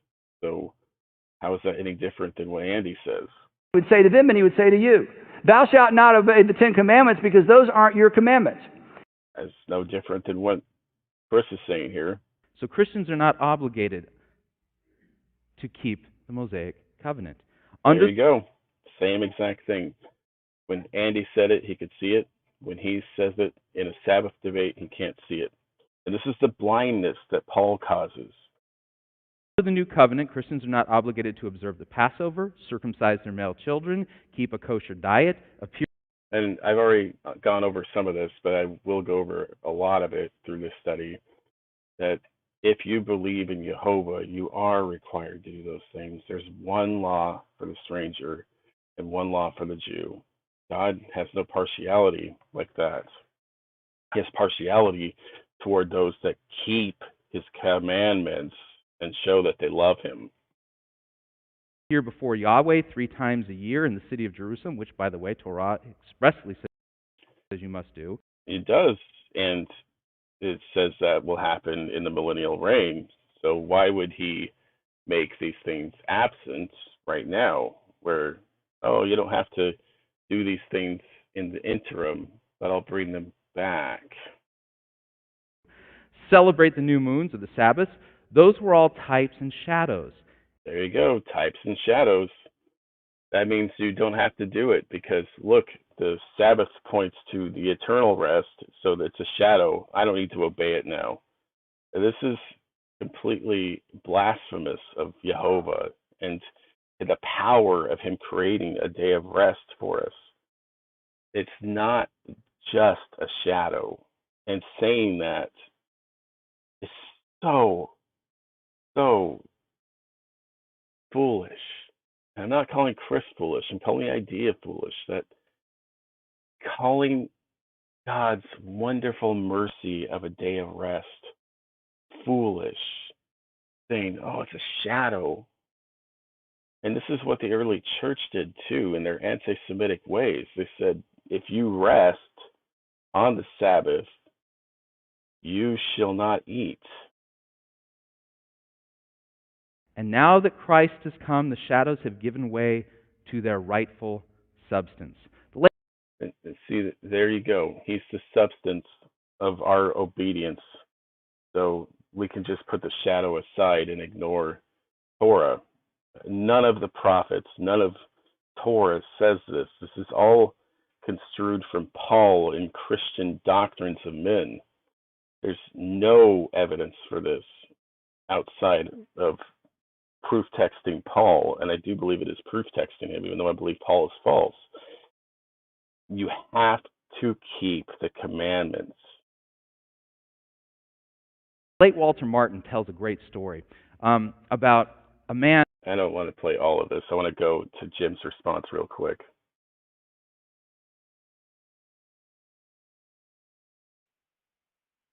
I can see that Chris's strategy is to bog me down by chasing him through all these scriptures. It's a great strategy. I don't even know where to start. There's so many. I will concede right off the bat that the early Christians were meeting on the first day of the week. History tells us. Absolutely they were.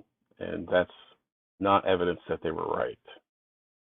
That's evidence that they quickly went astray. And we can see that even looking at the Bible. This is what I don't understand about many Christians.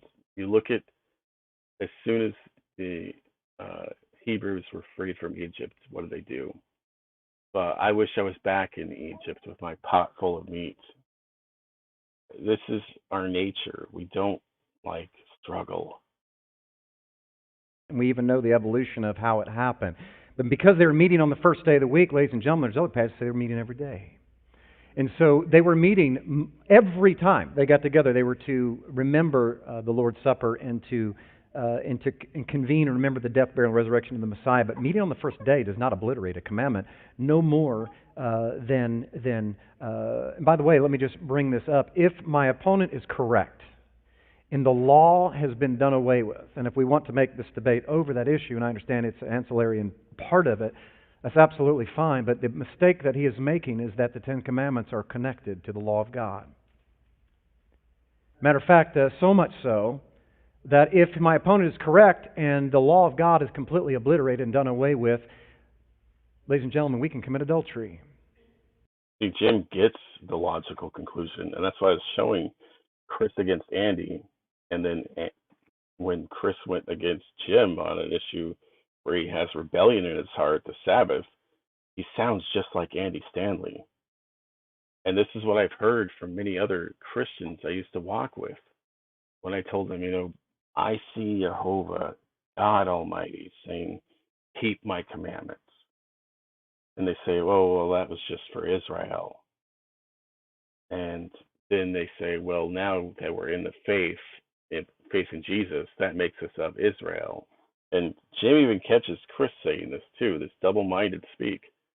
Well, if you're of Israel, why don't you have to keep the covenants? Well, because Christ abolished the law. And see, they just go in circles and circles and circles defending their lawlessness. We can murder We can do anything we want because there's no law. Matter of fact, I would point my opponent to 1 John chapter 3, verse 4, that says that the definition of sin is this. Sin is the transgression of God's law. So if my opponent's correct and the law of God is done away with, then we don't have a single other definition of sin in the entire Bible, and we've got a theological nightmare on our hands because... Amen to that. And the only other definition, and I don't know why Jim doesn't see it, it's in Paul, and I reject it. He says anything not done in faith is sin. Basically, this excuses you to live however you want as long as it's done in faith. The truth is that sin is an action. It's not a substance in our flesh. It's not the lack of faith. As James says, the demons believe and tremble at God, but they do not obey his voice. They don't turn and guard Torah. They never will. The Baptist organization alone over the last 50 years has spent $2 billion on missions to tell people about Jesus around the world, which is Jesus says is a waste of money, as they make every convert a twice-fold son of perdition, teaching them the vain doctrines and commandments of men. It's a lofty and amazing goal that I fully support. But why are we telling anybody about Jesus if the law of God is done away with? Because the definition of sin is breaking the law of God. And so if the law of God is done away with, there's no definition of sin. There's no reason to tell them that they need Jesus for what? For breaking something that doesn't exist. And this is where Andy Stanley has gone, the logical conclusion of Paul.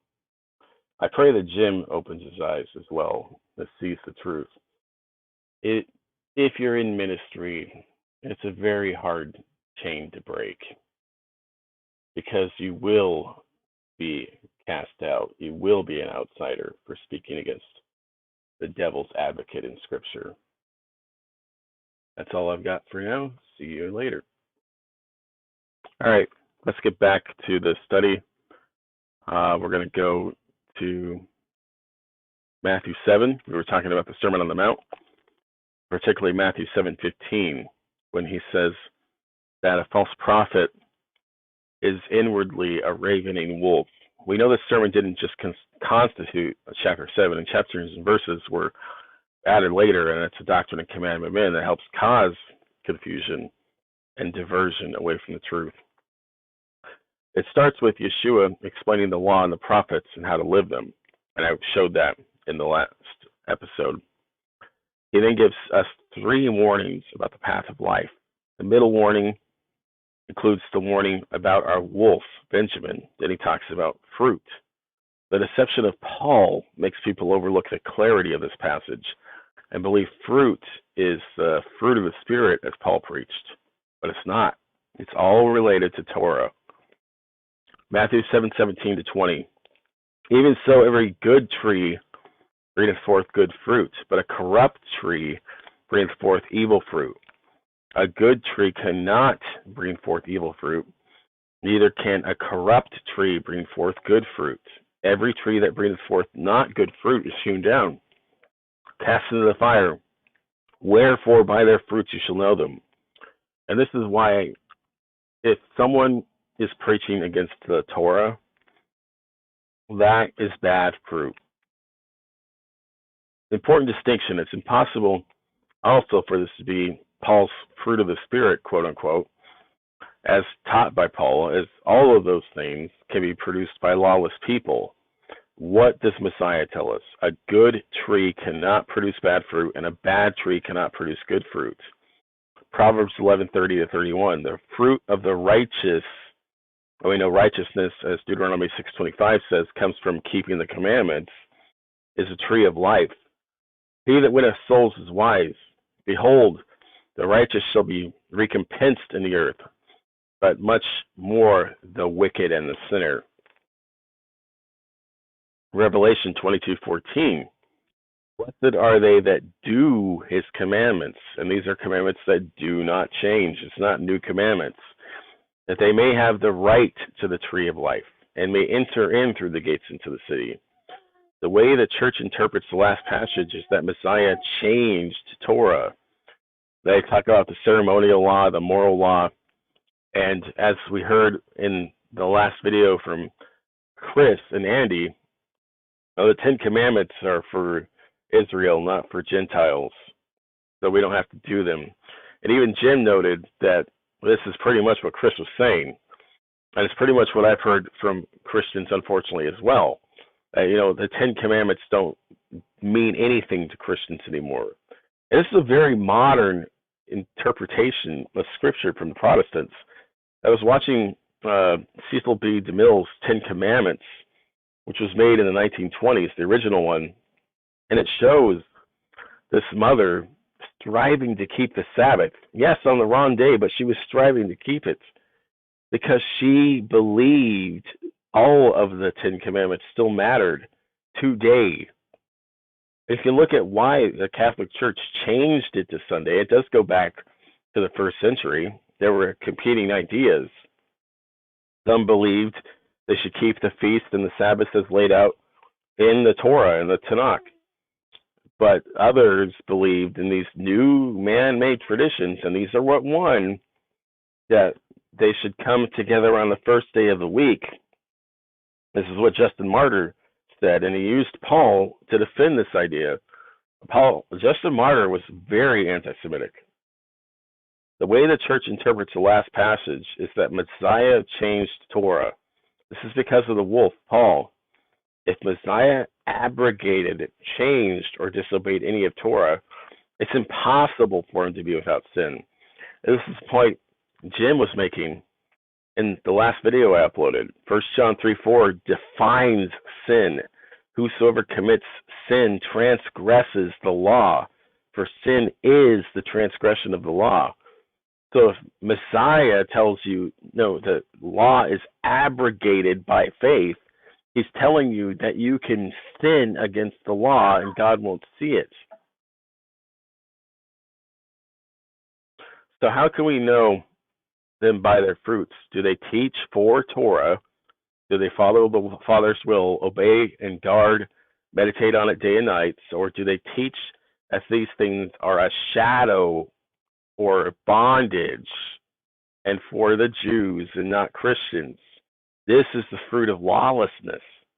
Matthew 7:23, then I profess unto them, I never knew you. Depart from me, ye that work iniquity. And iniquity is another word for being without law, which is nomos.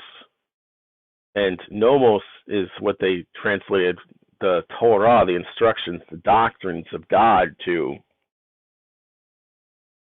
Those who profess faith in the Gnostic idealism of eternal security, or once saved, always saved, say this person was never saved. This isn't what a Hebrew would understand from hearing it. Exodus 32:33, and Yah said to Moses, whosoever hath sinned against me, him I will blot out of my book. Deuteronomy 25:19, therefore it shall be, Yah thy God, given thee rest from all thine enemies, round about in the land which Yah thy God given thee an inheritance, thou shalt blot out the remembrance of Amalek from under heaven. Thou shalt not forget it. And this is what God does to someone that turns back to sin. Deuteronomy 29:20, Yah will not spare him, but then the anger of Yah and his jealousy shall smoke against that man, and all the curses that are written in this book shall lie upon him, and Yah shall blot out his name from under heaven. Ezekiel 18:24, but when the righteous turneth away from his righteousness and committeth iniquity, which is lawlessness, and doeth according to all the abominations that the wicked man doeth, shall he live? All his righteousness and all that he hath done shall not be mentioned. In his trespass that he hath trespassed, and in his sin that he hath sinned, he shall die. How do we know the spirit of Paul is the man of lawlessness? Know them by their fruit. They preach against Torah. They profane his Sabbath, and they refuse to acknowledge what is clean and unclean. Matthew 7:15 again, beware of false prophets, which come to you in sheep's clothing, but inwardly they are ravening wolves. This is what Mike Testario notes from Revelation as well. It tells us that the dragon outwardly looks like a sheep, but he gets you to worship the image, the false Jesus, believing that your sin is covered. Genesis 49:27. Benjamin shall raven as a wolf. In the morning he shall devour the prey, and at night he shall divide the spoil. 2 Corinthians 11:8. I robbed other churches, taking wages of them to do you service. Romans 11:1. I say then, hath God cast away his people? God forbid. For I also am an Israelite, of the seed of Abraham, of the tribe of Benjamin. There are no coincidences. Ezekiel 22:26, and I'm going to read the next verse now as well, 27. Her priests divide away my law, and this is again Mystery Babylon, preaching lawlessness, and have profaned my holy things. They have put no difference between the holy and the profane. Neither have they showed any difference between the unclean and the clean, and they have hid their eyes from my Sabbaths, and I am profaned among them. Her princes in the midst thereof are like ravening wolves of the prey, to shed blood and to destroy souls, to get dishonest gain. We already know Paul said, he admitted he robbed other churches. But look here at what he says in 1 Corinthians 9:8 and 10. Say I these things as a man, or saith not the law the same also? For it is written in the law of Moses, thou shalt not muzzle the ox, thou shalt not muzzle the mouth of the ox that treadeth out the corn. And we see Paul, when he wants money, what does he do? He goes to the law. So the law is abolished for moral and ceremonial reasons, but all of a sudden a law regarding not muzzling an ox is actually in regard to making sure Paul has enough money. Does God take care of an oxen? Yes, he does. The Messiah says that he cares not only for oxen, but the lilies of the field and and the robins of the air. Excuse me. Or saith he it altogether for our sakes? No, he didn't say it for your sake, Paul. For our sakes, no doubt, this is written, that he that ploweth should plow in hope. He that thresheth in hope should be partaker of his hope. No, that's not at all what he's saying. It's about making sure that your animal is taken care of and it's not just a beast of burden. God cares about our animal. God cares about all creatures. He created them.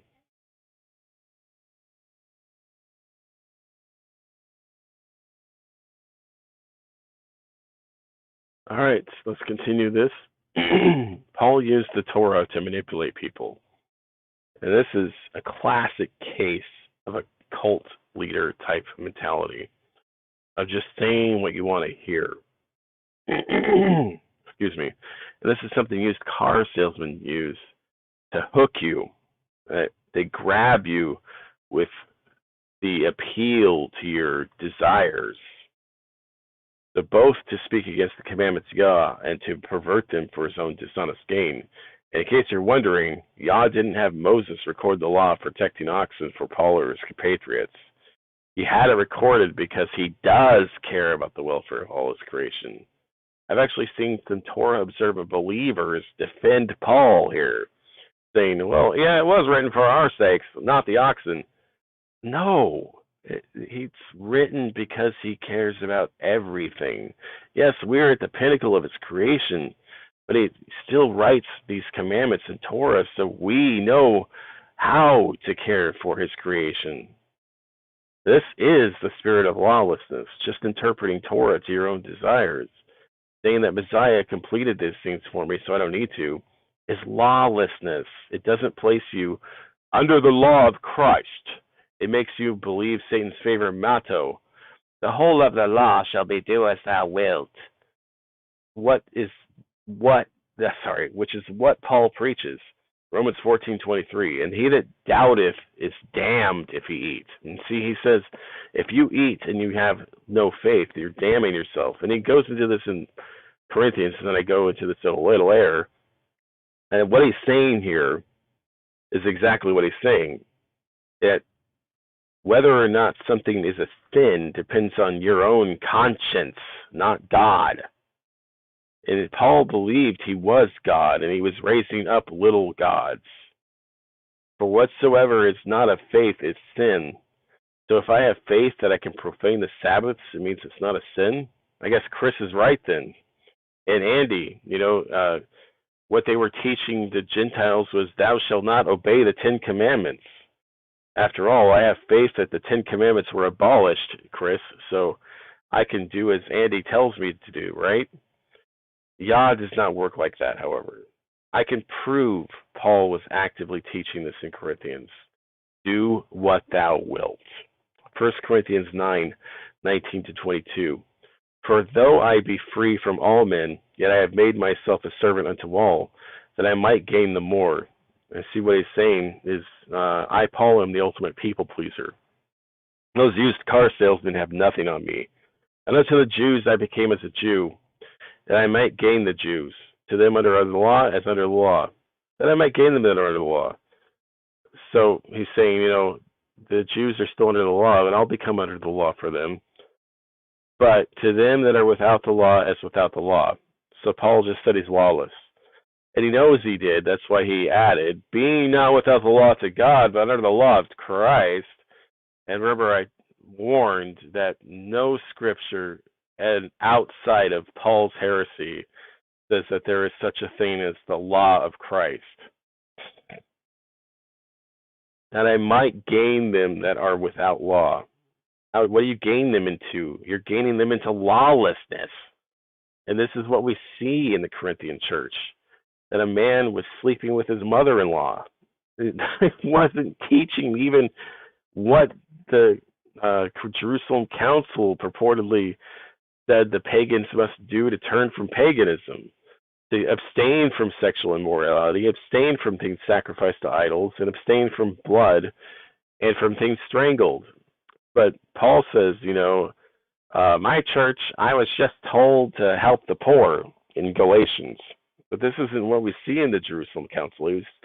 If that was truly what happened, and I have my doubts, what happened was that he was told to give them 4 commandments, and that on the Sabbath they would read from Moses every day, every Sabbath day in the synagogue. And we see this play out in Acts. But what we see in Paul's churches, in his epistles, is a spirit of lawlessness. And when they are sacrificing to an idol, and I'll get to that in a later study here, Paul basically defends it as, well, if it doesn't offend your conscience, it's not a sin. He doesn't appeal to Jehovah, he doesn't appeal to the Torah that was given to Moses the servant. And he doesn't even appeal to Yeshua, to James, and what they said. He just makes up his own rules. And this is what Christianity is under, this spirit of lawlessness, the spirit of blindness. Being all things to all people is a great tactic for sales. And in context, what is Paul talking about? Getting money for preaching the gospel. Using the law to justify robbing the churches. How is it that so many are deceived by the slick-talking used car salesman that is the ultimate people pleaser? To the Jew, I am a Jew. To the Greek, I am a Greek. Didn't Messiah warn the path is narrow and few will find it? How is Paul's broad road message narrow? Christians are under a delusion.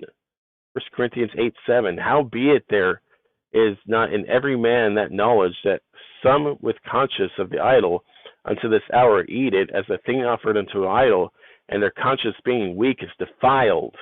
See, Paul appeals to our conscience as God. Paul tells you that whether the thing sacrificed to an idol defiles you or not depends on your conscience.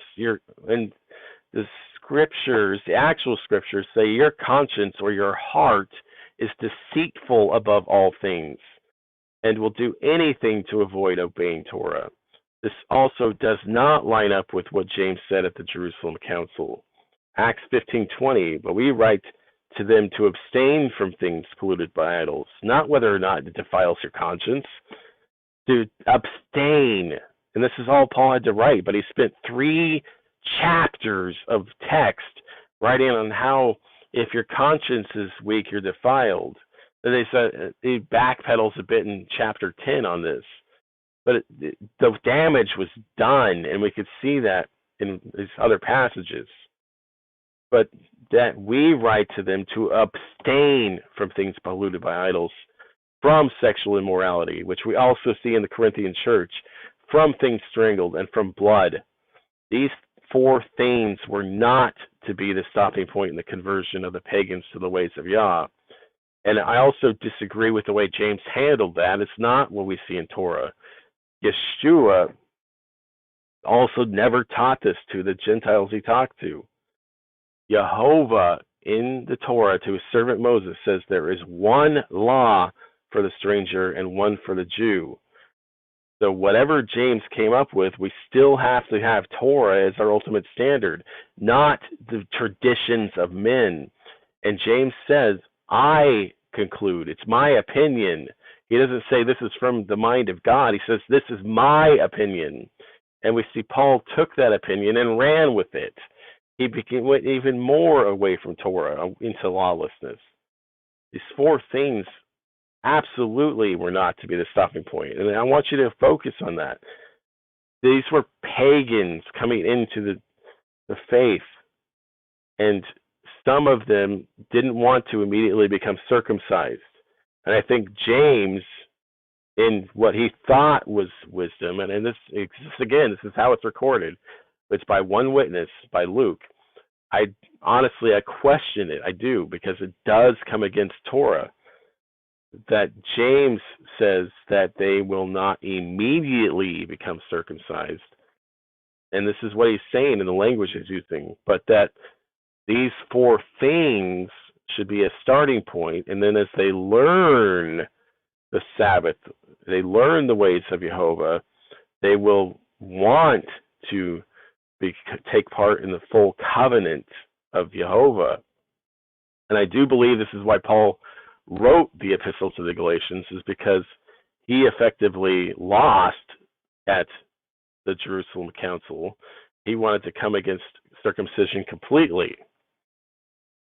And this is the interpretation Christians have, is that Paul is correct and James is teaching the same as Paul. But I don't see that, and I question whether or not James actually taught against Torah, because that's a serious problem. 1 John 5:21. Little children, keep yourselves from idols. Amen. And see, this is how simple Paul could have been. Just keep yourself from idolatry. But instead we see 3 chapters of him going in circles, causing confusion. And it's because his mind was so warped in lawlessness. Revelation 2:14, but I have a few things against you, because you have there those who hold the doctrine of Balaam, who taught Balak to put a stumbling block before the children of Israel, to eat things sacrificed to idols and to commit sexual immorality. And Paul is Balaam. He is the one that put a stumbling block in front of the Greeks and the Jews to take them away from Torah. He is the one that tells you if it's an offer to an idol, their conscience being weak, it's defiled. And Yeshua says, if you eat things sacrificed to idols, you're in danger of losing your soul. And it's no coincidence we also see sexual immorality in these churches. This is how the enemy puts you under the curse. And it's so perfect, because he says that he became the curse for you. You don't have to worry about the curse anymore. It's just like in the garden where Satan tells Eve, did God really say if you eat of it, you shall die? Did God really say if you violate my commandments that you'll be under the curse? And this is what Paul is doing, because he's speaking with the forked tongue of the serpent. He's trying to get you to place yourself under the curse, because he himself cannot actually curse you, even though he does do it quite a bit. He cursed Peter and the other apostles, calling their gospel accursed twice in Galatians 1. But he actually has no power, like Satan has no power, to actually curse the chosen people. You have to get yourself in a situation where you violate his commandments, and then you're placed under the curse. Then you're bewitched, as Paul projects on his enemy. You will never break free of that as long as you refuse to submit to Jehovah and his ways.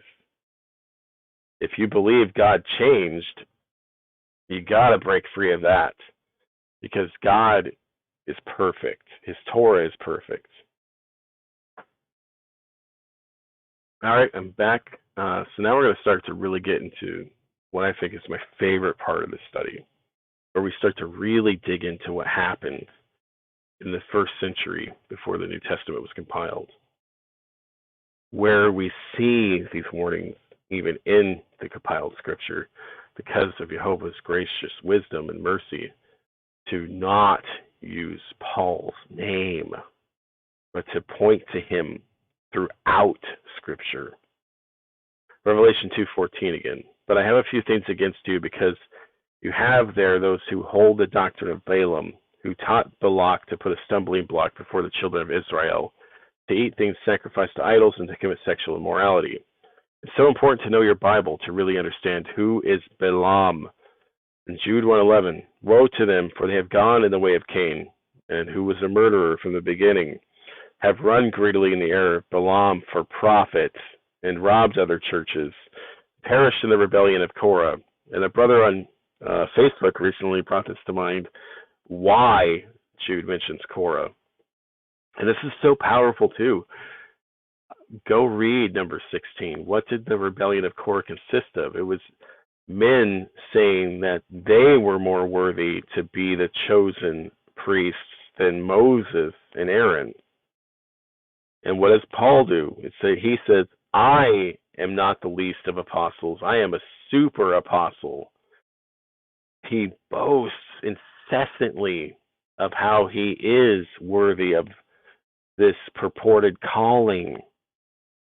But according to the doctrines of Jehovah, he's not.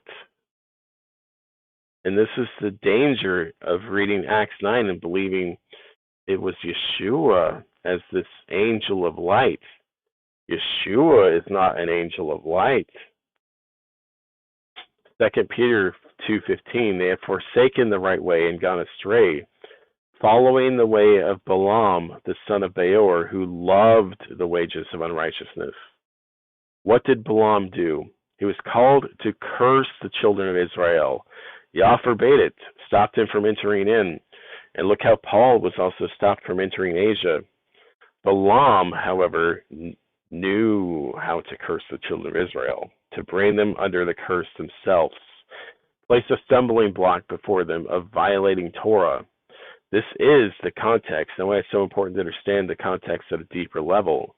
Those teachers who tell you to profane the Sabbath, that Jesus is your rest, they're placing a stumbling block before you, that you fall into the fire.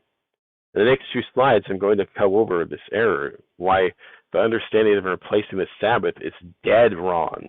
And I cover the Sabbath a lot in this this teaching. It's such a crucial thing to understand how important the Sabbath is. And this is what even we see the attack on the Sabbath as an attack on Jehovah, because Jehovah says, this is my mark of the covenant. Not even circumcision, which is important, but the Sabbath is his mark. Hebrews 4:9-10, there remains therefore a rest for the people of God, for he who has entered his rest has himself ceased from his works, as God also has. So this is the two verses used to support this idea that, Jesus is my rest, and like him, I've entered into this rest, so I've ceased from my works. And this is completely devoid of all context, of all meaning. It's an incorrect translation, as the word that King James used as rest, and several other translations do, is not even close to that. It's sabbatismos. His translation and out of context presupposition is just plain awful. That's the bottom line. It's bad. I don't much care for the book of Hebrews at all, but I will still use it to show how this interpretation is wrong, and that the author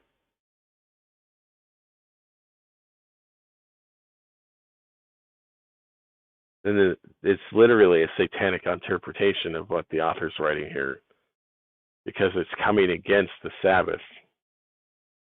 The context of the passage begins in the prior chapter, Hebrews 3:7. Wherefore, as the Holy Spirit saith, today, if his voice you may hear. The author goes back to the wilderness, and he's quoting from Psalms to Torah, and tells us that we should not mimic the behavior of those who fell in the wilderness, being unable to enter the promised rest. And then to verse 13, but exhort ye one another every day while the today is called, that none of you may be hardened by the deceitfulness of sin. Remember the definition of sin. Sin is violation of the Torah, the law, including defiling the Sabbath days, including defiling his sacred 7 invitations for relationship, the feasts. And if you go to Torah, you can see that God took all of these things very seriously, and the author of Hebrews in 3 and 4, he's pointing the believer, the reader of this book, back to those things. He's not saying that faith replaces any of that. He's saying we should take care like they did not, lest we also fall short. And this is what we see here in verse 19 in chapter 4:1. And we see that they were not able to enter the rest because of unbelief. And what is unbelief? It's transgression of Torah. It's sin. Hebrews 4:1. We may fear then, lest the promise of being left of entering into his rest, and this is the actual word for rest, kata, I believe it's pasisos, I probably totally mangled that, any one of you may seem to have come short. This is the opening context of the rest of chapter 4, that we live in faithful obedience of Torah, so we aren't cut off like the children of Israel in the wilderness. Now let's look at verse 9 in the YLT, which has a better translation.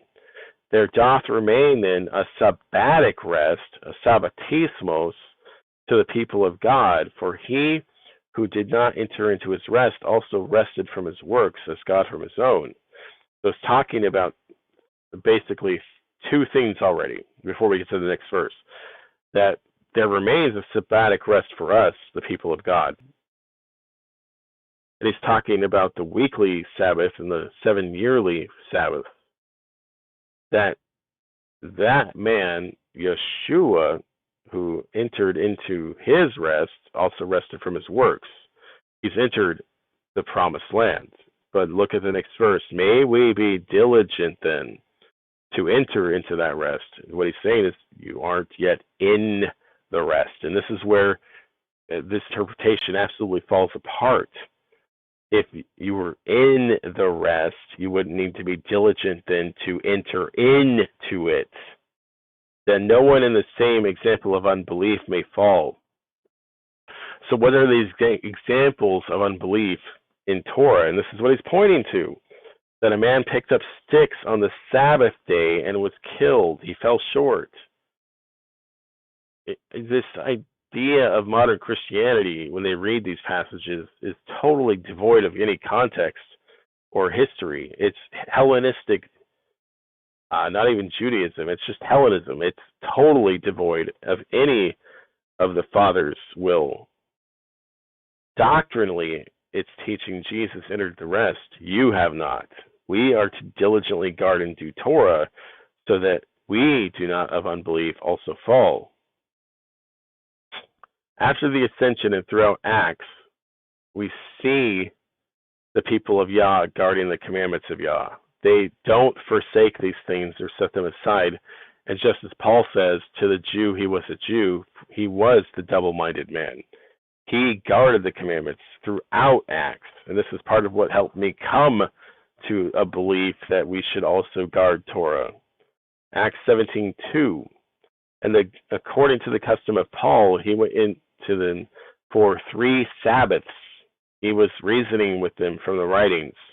Acts 18:4, and he was reasoning in the synagogue every Sabbath, persuading both Jews and Greeks. This idea that even Paul forsook Torah and taught Gentiles too, it's not in Acts. It does come from Paul's epistles, as I've shown. Paul in Acts guards Torah and teaches men so.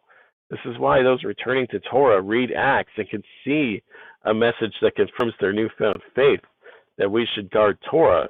Unfortunately, they don't see through Balaam, through the wolf of Benjamin, and cling to his poison. To believe Paul's epistles that Yah is teaching against Gentiles to come against Torah, to have their own path of salvation, that's utterly demonic. It's what Satan said in the garden, that you can just do what you will and you will not die. It is to side with those coming against Paul in Acts as well. You see, Acts 18:13, a little later in the chapter, saying, against the law, this one doth persuade men to worship God. And this is what Christians teach, that Paul taught Gentiles to worship God contrary to the law. But you see, when you say that, because you do not know the law, you don't realize that you're putting Paul to death. Those who agree with the accusation here that Paul teaches men to worship God contrary to Torah, you're assigning Paul the death sentence, as spoken of in Deuteronomy 13:1-5.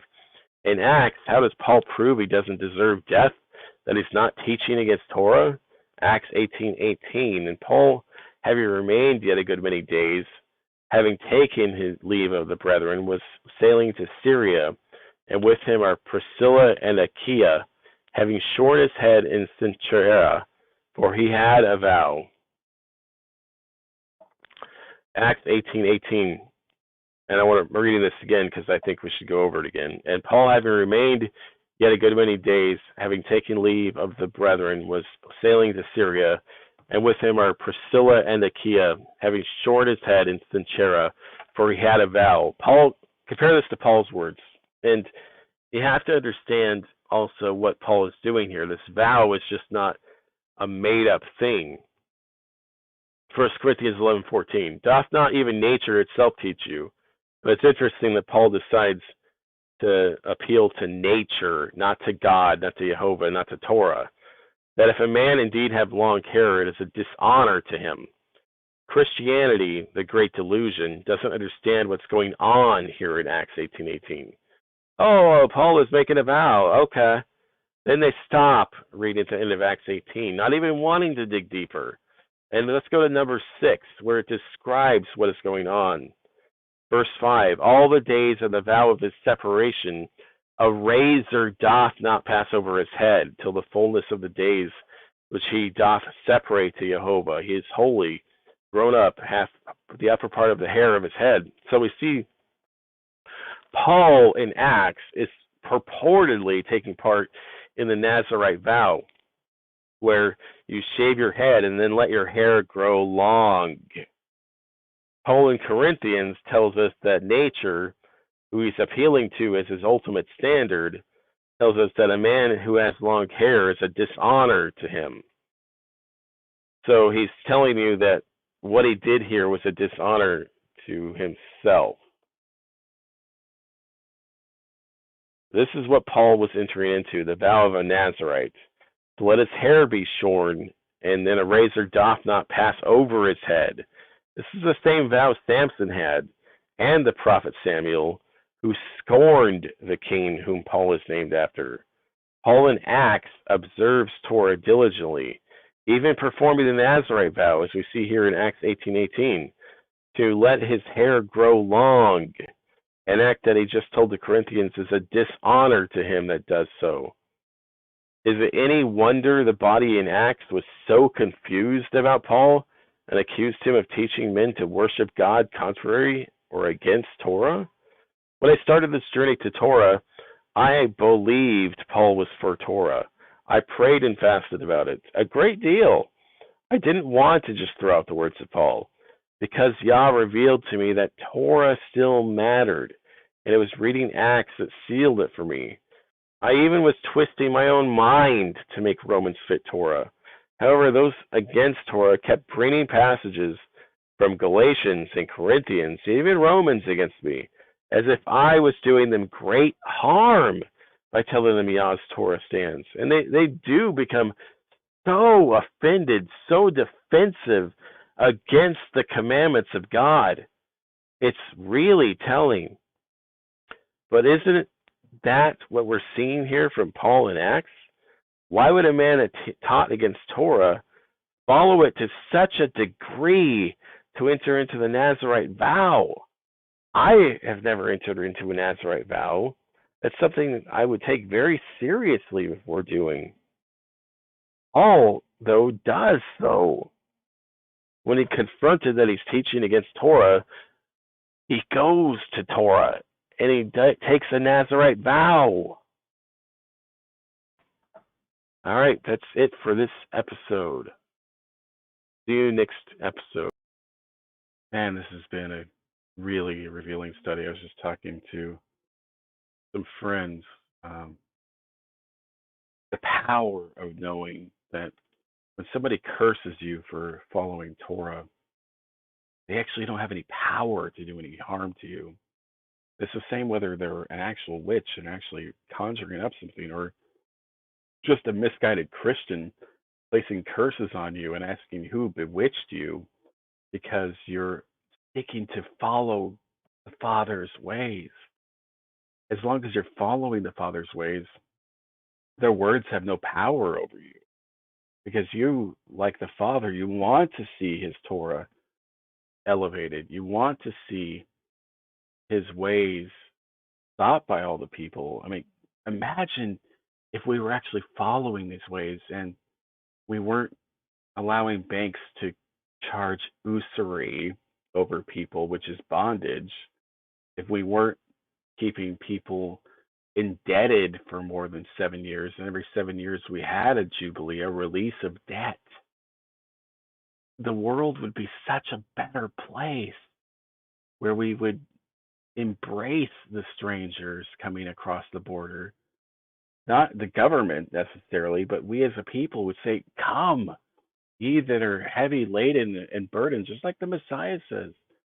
But instead, we cut people off at the knees and we curse them and revile them. This is what we see Paul do.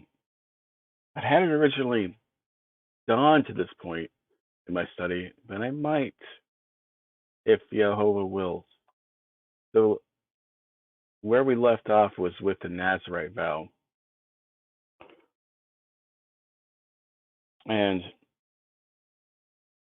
showing that Paul was keeping Torah. So what could Paul possibly do to prove he wasn't against Torah? Make sure he was kept those feasts after the ascension of the Messiah. In fact, years later, they were still attending temple services, performing all the things of the Torah as commanded by Moses. Acts 26, and then they sailed after the days of unleavened bread. This is the Feast of Passover. Why mention it in Acts if it didn't mean something? From Philippi, and came unto them to Troas in 5 days, where we abode 7 days. This is the Passover, the unleavened bread. And even to the Corinthians, and Torah teachers use this, he commands them to keep the feast. 1 Corinthians 5, 7, and 8, purge out therefore the old leaven, that you may be a new lump, as you are unleavened. For even Christ, our Passover, is sacrificed for us. Therefore, let us keep the feast. And you see, this completely destroys the idea that Paul was teaching. Because they are shadows, you don't do them. He's saying, no, Christ is our Passover, therefore let us keep it. And it's not for this reason that I reject Paul. You see, as Paul says, a little leaven leavens a little whole lump. And Paul has got more than a little leaven. His teaching against circumcision, so clearly against it, is absolutely dangerous. And not with the old leaven, neither with the leaven of malice and wickedness, but with the unleavened bread of sincerity and truth. Let us keep the feast. Paul, even though he was a man of sin, the great delusion, still taught you should keep the feasts. This is why I had so much trouble shaking Paul off of my tree of righteousness? Why can I say he is against Yah and his Torah when he's telling me to guard the feasts? He himself kept the Sabbaths, the days of unleavened bread. He was in the middle of his Nazirite vow and wanted to get to Jerusalem. Acts 20:16, for Paul decided to sail past Ephesus that there may not be a loss of time in Asia. This is again the second time we see Paul avoiding Asia, and this is prophetic. Look at the 7 churches of Asia that God was trying to protect from this man. If it were possible for him on the day of Pentecost, the 50 days, to be at Jerusalem, and Pentecost is one of the feasts of we see in Leviticus 23. It's declared there, and Paul seems dedicated to keeping it in Jerusalem. Leviticus 23:15-19. Ye have numbered to you from the morrow of the Sabbath, from the day of your bringing the sheaf of the wave offering. They are 7 perfect Sabbaths. And on the morrow of the 7th Sabbath, you do number 50 days, or Pentecost. And ye have brought near a new present to Jehovah. Out of your dwellings ye bring a bread of wave offering, 2 loaves, 2/10 deals of flour. They are yeast, they are baked, the first fruits, and you have brought near, besides the bread, the 7 lambs. And see, this would have happened in Jerusalem. They would have brought forth the lambs to sacrifice after the resurrection, both those who believe in Messiah and the Hebrews that didn't.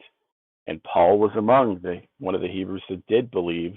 And what did he do? He said, I need to go and celebrate Pentecost in the temple. I need to make sure that I'm making these sacrifice offerings. Perfect ones, sons of a year, and one of a bullock, a son of a herd, and 2 rams. They are burnt offering to Jehovah, with their present and their libations, a fire of sweet fragrance to Jehovah. And he prepared one of a kind kid of goats for a sin offering. He would have made a sin offering. This is why it's so important to understand what's going on in Acts and the rest of Scripture. Acts, I do believe, is a book of history. Inspired? I'm still judging that. But it's showing us that in this book, Paul was keeping Torah. And I do believe, like myself, this is why so many people have a hard time shaking Paul off their tree of righteousness. I did. Look at it's clear he was keeping Torah in the book of Acts. There are also some other things in Acts that reveal just who Paul was. And we can't discount his words in his epistles that so directly condemn Torah. Like, I don't remember if I go through them or not. I might pull them up. Oh, here we go. For there's no evidence that the early believers stopped performing any of Torah because of Messiah. Not even Paul, the Christian liar, who's used to defend lawlessness, and it is what he teaches, actually guards all the commandments with that in Acts. And this is where the double-mindedness of Christianity comes in, because if you read Acts with the mindset that nothing changed, which is what Messiah taught, you see that both Peter, Paul, and all the others, they keep these things repeatedly, the weekly Sabbath, the 7 yearly feasts. They're keeping them. They're guarding them. They're even doing sin offerings still. Yes, he would have been brought that sin offering to the temple during Pentecost. That to keep the Torah, what happens in Jerusalem. And again, believers, likely in Messiah, and those who don't believe, these are Hebrews, challenge Paul on his teachings. They're performing the Deuteronomy 13 test on Paul here. Acts 21:19-21. And having saluted them, he was declaring one by one each of these things God did among the nations through his ministration. And they have heard, they were glorifying the Lord. And they also said to him, Thou seest, brother, how many myriads there are of Jews who have believed and are zealous of the law. And they have instructed concerning thee the apostasy from Moses.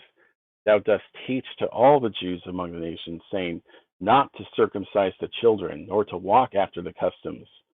Until last September, I believed this was a false accusation. And when Christians side with the accusation, saying, Yes, Paul taught against the circumcision. He taught against the Torah. He taught these are types and shadows and that Gentiles don't need to do them. When they side with that, you're giving Paul a sentence of death. You're placing Paul himself under the curse. Until last September, I truly did believe this was a false accusation, that Paul was teaching people to circumcise their children. If he wasn't, he would go against Yah or his Torah. Then the scales of Paul fell from my eyes. And Galatians is so clear on this. For in Christ Jesus neither circumcision availeth anything, nor uncircumcision, but faith working through love. And I agree, you should start with the love of Jehovah.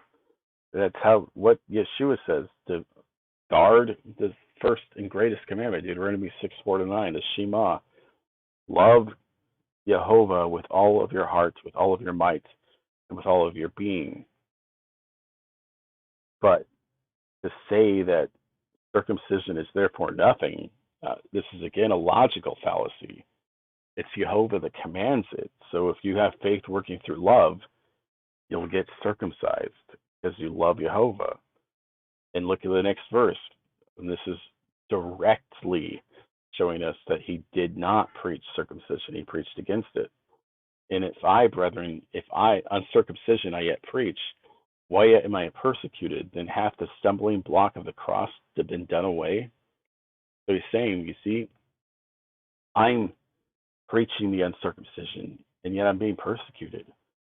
Why is the stumbling block of the cross done away with? You see what I said earlier, how powerful these words are? The cross is not a stumbling block. The stumbling block was placed before someone to put them under the curse. Or that even they would cut themselves off who are unsettling you. And the language here is very direct. He's telling them to mutilate themselves for his gospel.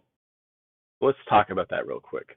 So Paul uses a specific term to cut themselves off.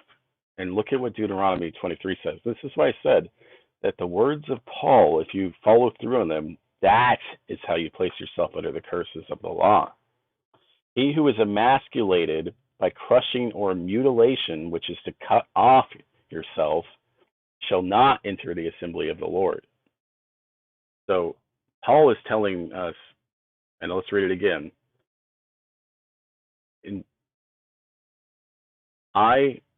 Even that they would cut themselves off who are unsettling you. So what are they teaching? They're teaching circumcision. And let's look at the next verse. It's even more condemning of Paul. Beware the dogs, the evil workers. Beware of the mutilation. And the context here is about the people teaching circumcision. He's calling them dogs, which is an unclean animal. He's calling them evil workers and mutilators. Remember, it's those that are mutilated that cannot enter the assembly of the Lord. So he's saying that those that obey Torah, they become circumcised. They are mutilators. They are keeping you first. But in fact, it's Paul's words where he's placing a stumbling stone in front of your eyes, in front of your ears, that he is placing you under the curse if you follow through with what he says. This is how Satan works. Christ would never become a stumbling block for his chosen people. And this is not the correct interpretation of that prophecy. And neither is this the correct interpretation of Torah, that those who preach circumcision are dogs? God, how can anyone justify these words? It's completely anti-Semitic. Finally, my brethren, rejoice in the Lord. For me to write the same things to you is not tedious, but for you it is safe. Beware of dogs, an unclean animal. Beware of evil workers. Beware of the mutilation. For we are the circumcision who worship God in the Spirit and rejoice in Christ Jesus and have no confidence in the flesh. Listen to his words. He's totally condemning circumcision. And let's go back and read Acts 21 again. And having saluted them, he was declaring one by one each of the things God did among the nations through his ministration, and they, having heard, were glorifying the Lord. And they also said to him, Thou seest, brother, how many myriads there are of Jews who have believed and are zealous of the law, and they are instructed concerning thee, the apostasy from Moses that thou dost teach to all the Jews among the nations, saying, not to circumcise the children, nor after the customs to walk. Amen. And unfortunately, we just revealed that's exactly what Paul did. He condemns circumcision. He condemns the customs of Moses. He condemns Torah, and in doing so, he condemns Jehovah. He condemns those that obey Torah. He condemns those that turn back to Jehovah, calling them dogs, calling them evil workers, and calling them the mutilation. And you remember what the Proverbs warn, and I've shown this verse before, Romans 4:5 and Proverbs 17:15, where Paul condemns righteous works and exalts wickedness.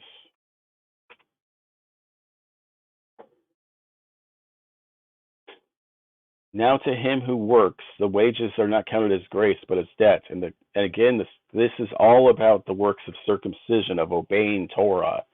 That if you obey Torah, you lose grace and gain debt. This is insane in God's economy. But to him who does not work, and he says it again, don't work, but believes on him who justifies the ungodly. As we know, and I've hammered this verse home many times, God does not justify the ungodly. That's Exodus 23:7. His faith is accounted for righteousness. He who justifies the wicked and he who condemns the just, both of them alike are an abomination to the Lord. We can see, and we'll see this in the coming passage, the abomination that made desolate Paul stood in the temple of God.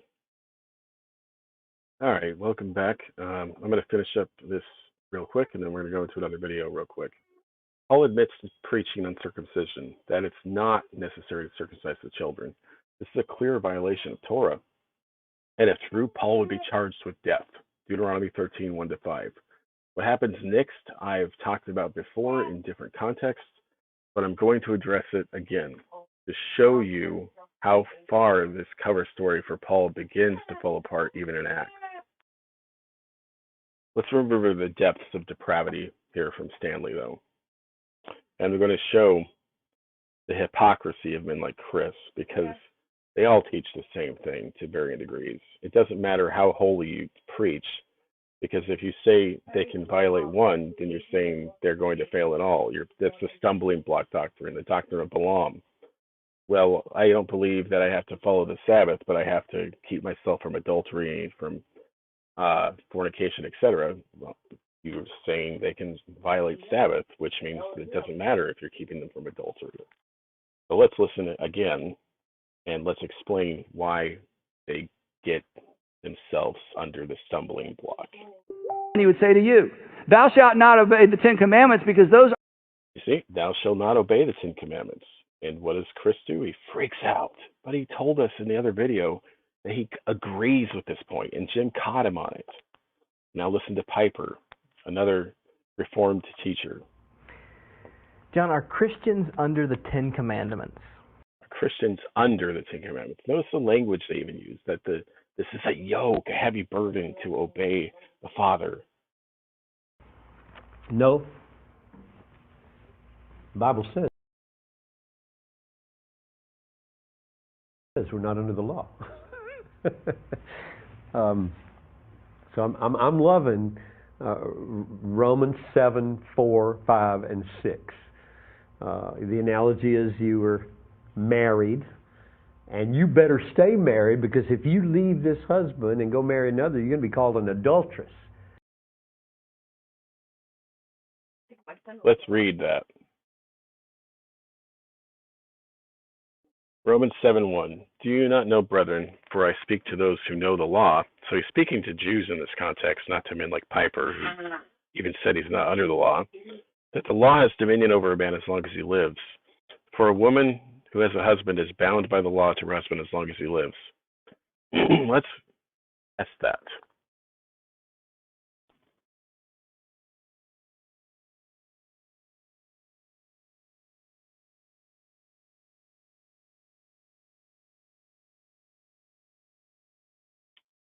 But if the husband dies, she is released from the law of her husband. And this is a problem as well, because you remember Yeshua says, I am not the God of the, not the God of the dead, but the God of the living. So he's telling you that this scenario that he's playing out is absolutely impossible, because the husband didn't die. Even when he was in Sheol, he was not dead. Deuteronomy 24, the law of divorce. When a man taketh a wife and marry her, it come to pass that she find no favor in his eyes, because he has found some uncleanness in her, then let him write a bill of divorcement and give her hand and send her out of his house. And when she is departed out of his house, she may go be another man's wife. So clearly this is not even true itself. The woman wasn't bound by the law. If she is unclean, the husband can release her. The problem is, and this is what Paul is trying to explain poorly, is this side of it. Her former husband, which sent her away, may not take her again to be his wife. So he believes that this is God's solution in killing Christ, is to reconnect us to Yeshua, to Jesus, without violating the law. And this is what he's talking about here. And this is actually from Torah teaching. And I agree with this part. The problem is Paul contradicts himself over and over and over again. And his writings create so much confusion, as you can hear from Piper. See, this says she is free from that law. And notice the word, that law. That she is no adulteress, though she married another man. You see, she was released because of her sin, and she married another man. Then he's saying, well, that man died. And this is what he's saying Yeshua did for them, to reconnect them to God. And in order to not break the law of remarriage to the same husband, that's an abomination, he's saying, well, God had to do something to fix that. This is what Paul is trying to say in Romans 7, 1-6. Not that Gentiles are free from that law, the entire law, but that the Jewish people whom the covenant is written to, and this is an important thing to understand too, is that so many Christians believe, well, I'm under the new covenant. This is impossible. And I'll read it from here, and also from a site that does a great job exegeting the passage. Behold, the days are coming, says Jehovah, when I will make a renewed covenant, and that's the proper translation there, because he's not replacing what exists, he's renewing it, like renewing your vows with your wife, with the house of Israel and with the house of Judah, not according to the covenant that I made with their fathers in the day that I took them. And they love that, because, oh, see, it's not according to, it's not the same. By the hand I led them out of Egypt, my covenant which they broke, though I was a husband to them, says Jehovah. But let's remember, this isn't a covenant for Gentiles at all. So it doesn't matter what's different, that it's not according to the original covenant. What matters is who it's to and what it does. Yes, it is different in that we will no longer be able to break it. But this is the covenant that I will make with them in the house of Israel after those days. And this is important to understand. He's not talking about Yeshua coming the first time. It's the second coming, the day of the Lord, when Israel receives its promised land in full bounty from obeying Torah. Says Jehovah, I will put my law on their minds and write it on their hearts. I will be their God, and they shall be my people. It's really that simple. The new covenant takes the entire Torah from the 5 books and writes it to your mind. Doing so will make it impossible for you to break Torah. That's another reason you're not under this covenant right now. Number one, it's for Israel. Number two, it doesn't remove the law. It's going to put it on your mind and on your heart. So saying that you're under the new covenant and then violating the Torah is an abomination to the Father. All right. Let's real quick try to get through another slide.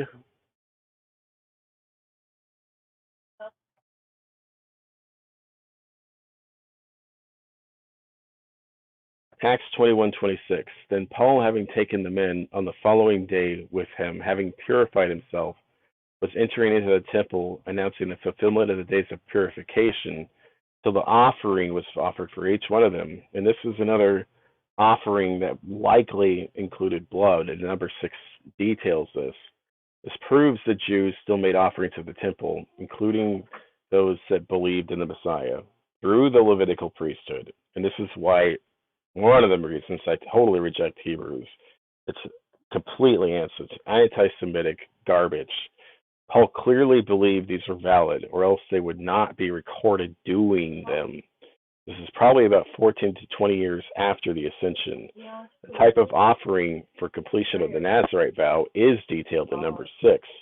The problem is the men with Paul were not all circumcised. Acts 21:27 to 28. And as the 7 days were about to be fully ended, the Jews from Asia, having beheld him in the temple, were stirred up the multitude. They laid hands upon him, crying out, Men, Israelites, help! This is the man who, against the people and the law and this place, all everywhere, is teaching, and further also Greeks he brought into the temple, hath defiled this holy place. Remember, we revealed that Paul's words reveal him as the abomination, that he condemns righteous deeds and he justifies the wicked. I'll say again, as I think this is an important point, if you're still under the Paul delusion, to say Paul was against Torah in any way, Sabbath and clean foods, etc., is to side with his accusers here and say Paul deserved death. I've come to see from reading his entire epistles, reading historical documents, and praying and fasting over this, that Paul did teach men everywhere to worship God contrary to Torah. Paul did defile that holy place, bringing uncircumcised men into the premises. Ezekiel 44, verse 9, Thus says Jehovah, no son of a stranger, uncircumcised of heart and uncircumcised of flesh, comes into my sanctuary, even any son of a stranger who is in the midst of the sons of Israel. This is exactly what Paul did, and it shows the power of prophecy playing out right before people's eyes, but they miss it because of the great delusion of Christianity. Paul stood in the temple of God, believing he was God, and defiled the temple. He taught men to forsake Torah, becoming a stumbling block and placing them under the curses for breaking Torah. We've come to the end at last, the final installment of this study. What now? Now that I pray can see through Paul, what do you do? I want to go to a couple places. Joshua 1:6. Be strong and of good courage, for unto this people shalt thou divide for an inheritance the land and the covenant. Even the new covenant is about the land. The replacement theology tries to squeeze in the Gentiles into this spiritual understanding of this, but it's way off. Which Moses my servant commanded thee, turn not from it to the right hand or to the left. This book, thou mayest prosper whithersoever thou goest. This book of the law shall not depart out of thy mouth, but thou shalt meditate therein day and night, that thou mayest observe to do according to all that is written therein. For then thou shalt make thy way prosperous. And these are the blessings promised, and that includes eternal life. Eternal life comes through the blessings of Torah. For then thou shalt make thy way prosperous, and then thou shalt have good success. Have not I commanded thee? Be strong and of good courage. Be not afraid, neither be thou dismayed. For Yahweh thy God is with thee, whithersoever thou goest.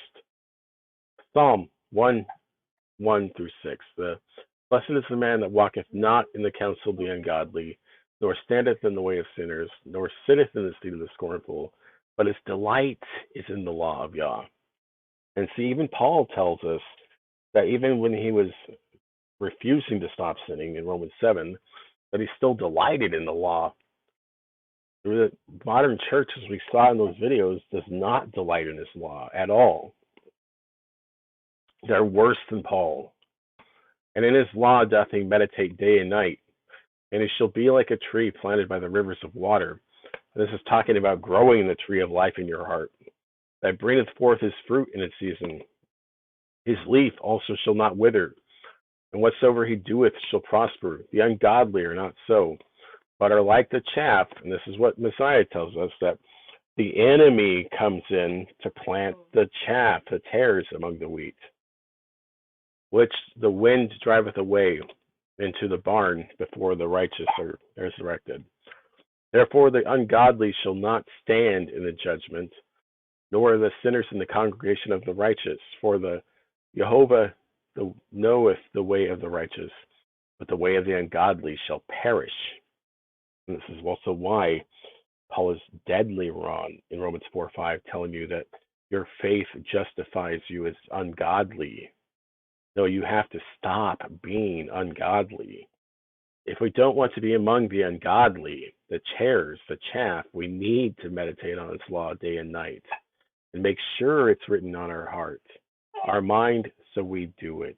Deuteronomy 6:4-9. Hear, O Israel, Yah our Elohim is one, Yah, and thou shalt love Yah thy Elohim with all thy heart, with all thy soul, with all thy might. And these words which I command thee this day shall be in thine heart, and thou shalt teach them diligently unto thy children, shalt talk of them when thou sittest in the house, and when thou walkest by the way, and when thou liest down, and when thou risest up, and thou shalt bind them for a sign upon thy hand, and thou shalt be as frontlets between thine eyes, and thou shalt write them upon the posts of thy house and on thy gates. Hallelujah. And now that we know what we must do, the question is, will we do it, as James says? Will we be a doer of the word and not a hearer only, deceiving ourselves? Let's look at where some of this deception is prophesied of.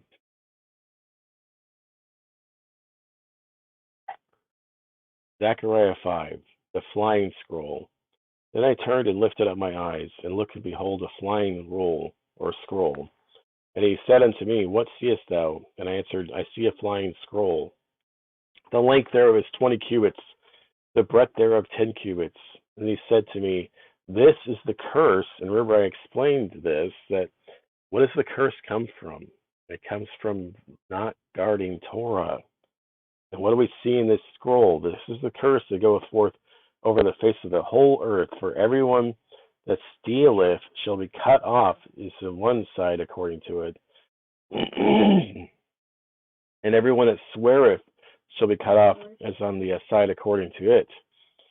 So we have this scroll going out that's going out with false truths.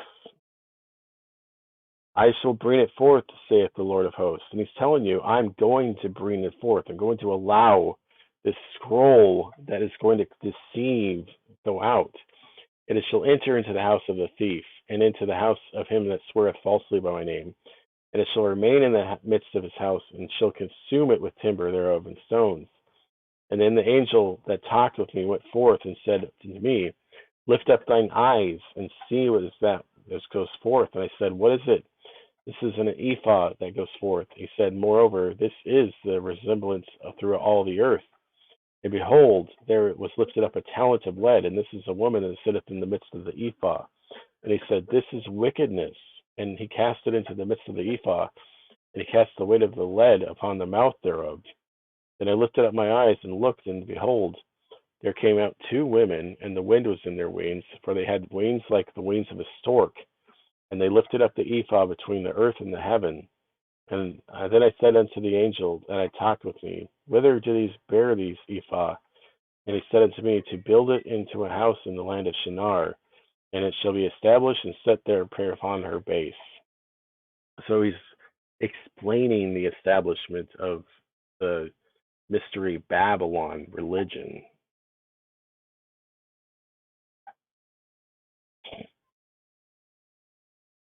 In Habakkuk 2, indeed, because he transgressed by wine, and it's talking about the blood of the saints, and this is what Paul's anti-Semitic gospel leads to.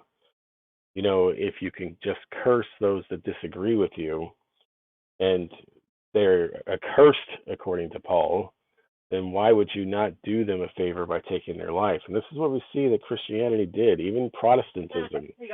Calvin killed a man because he didn't have the same theology as him. He is a proud man. He does not stay at home because he has enlarged his desire as hell, which is the word Sheol, which is the same Hebrew characters as Shaul. And what do we see Paul do? He refused to stay at home. He refused to get married. He was a proud man. He boasted in it. In 2 Corinthians, he spends nearly 3 chapters boasting in it, and then telling us that God allowed a messenger of Satan to humble him because lest he exalt himself all the more.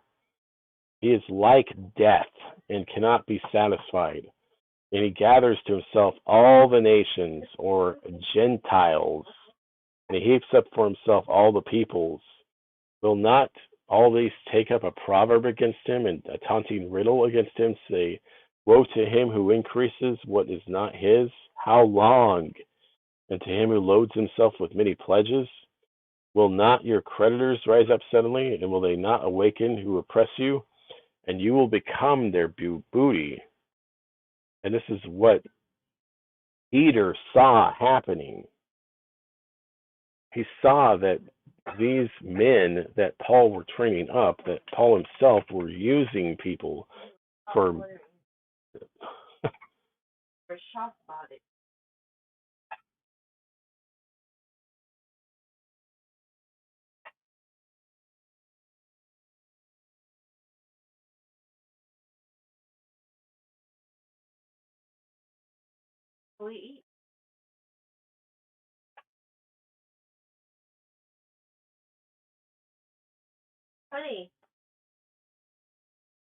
shall receive the reward of unrighteousness, as they count it pleasure to riot in the daytime, spots what they are, and blemishes, sporting themselves with their own deceivings while they feast with you.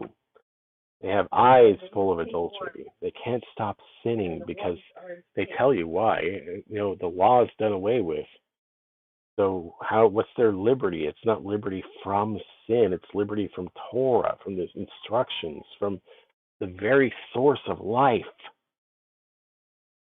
They beguile unstable souls with this message. They have a heart they have exercised with covetous practices, and they're cursed children. And remember how one becomes a cursed child? Forsaking Torah. And he plundered many nations. All the remnant of the people shall plunder you. And this is to come. The false religious system set up by Paul will be destroyed. Because of men's blood and the violence of the land and the city, and of those who dwell in it. Woe to him who covets evil gain for his house, that he may set his nest on high, and that he may be delivered from the power of disaster. You give shameful counsel to your house, cutting off many peoples, and sin against your soul. For the stone will cry out from the wall, and the beam from the timbers will answer it. Woe to him who builds a town with bloodshed, who establishes a city by iniquity. This is precisely what Paul did. The bloodshed was that against the saints.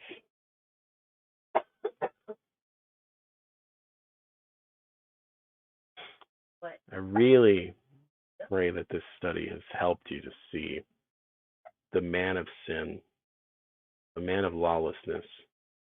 And there were other passages in Acts I could have gone to reveal this. In Acts 23, when he's first brought before the council, he reviles the high priest after saying he's lived in good conscience by the law. He breaks the law, and he says, well, I didn't know you were the high priest, or else I wouldn't have done it. But after doing that, he lies to the group to get them to fight. He doesn't say, I was arrested because I was accused of defiling the temple. No, he says, I was arrested because of the hope of resurrection. Excuse me, to get the Pharisees and the Sadducees to fight. That is a huge problem. No liars will inherit the kingdom of Yahweh. I really hope you think about these words and not just don't let the heart of Paul turn you from the truth. Really seek the truth on your own. Pray about it. Fast about it. I don't want you to believe me. Believe what Jehovah says, what he promises. His promises truly are without being revoked. If you keep the Torah, if we guard it, he promises eternal life. Now, my friends and my enemies that are watching this, may the shalom of God be with you, and may you not argue and fight amongst one another, but seek peace, for he is our ultimate judge. Amen.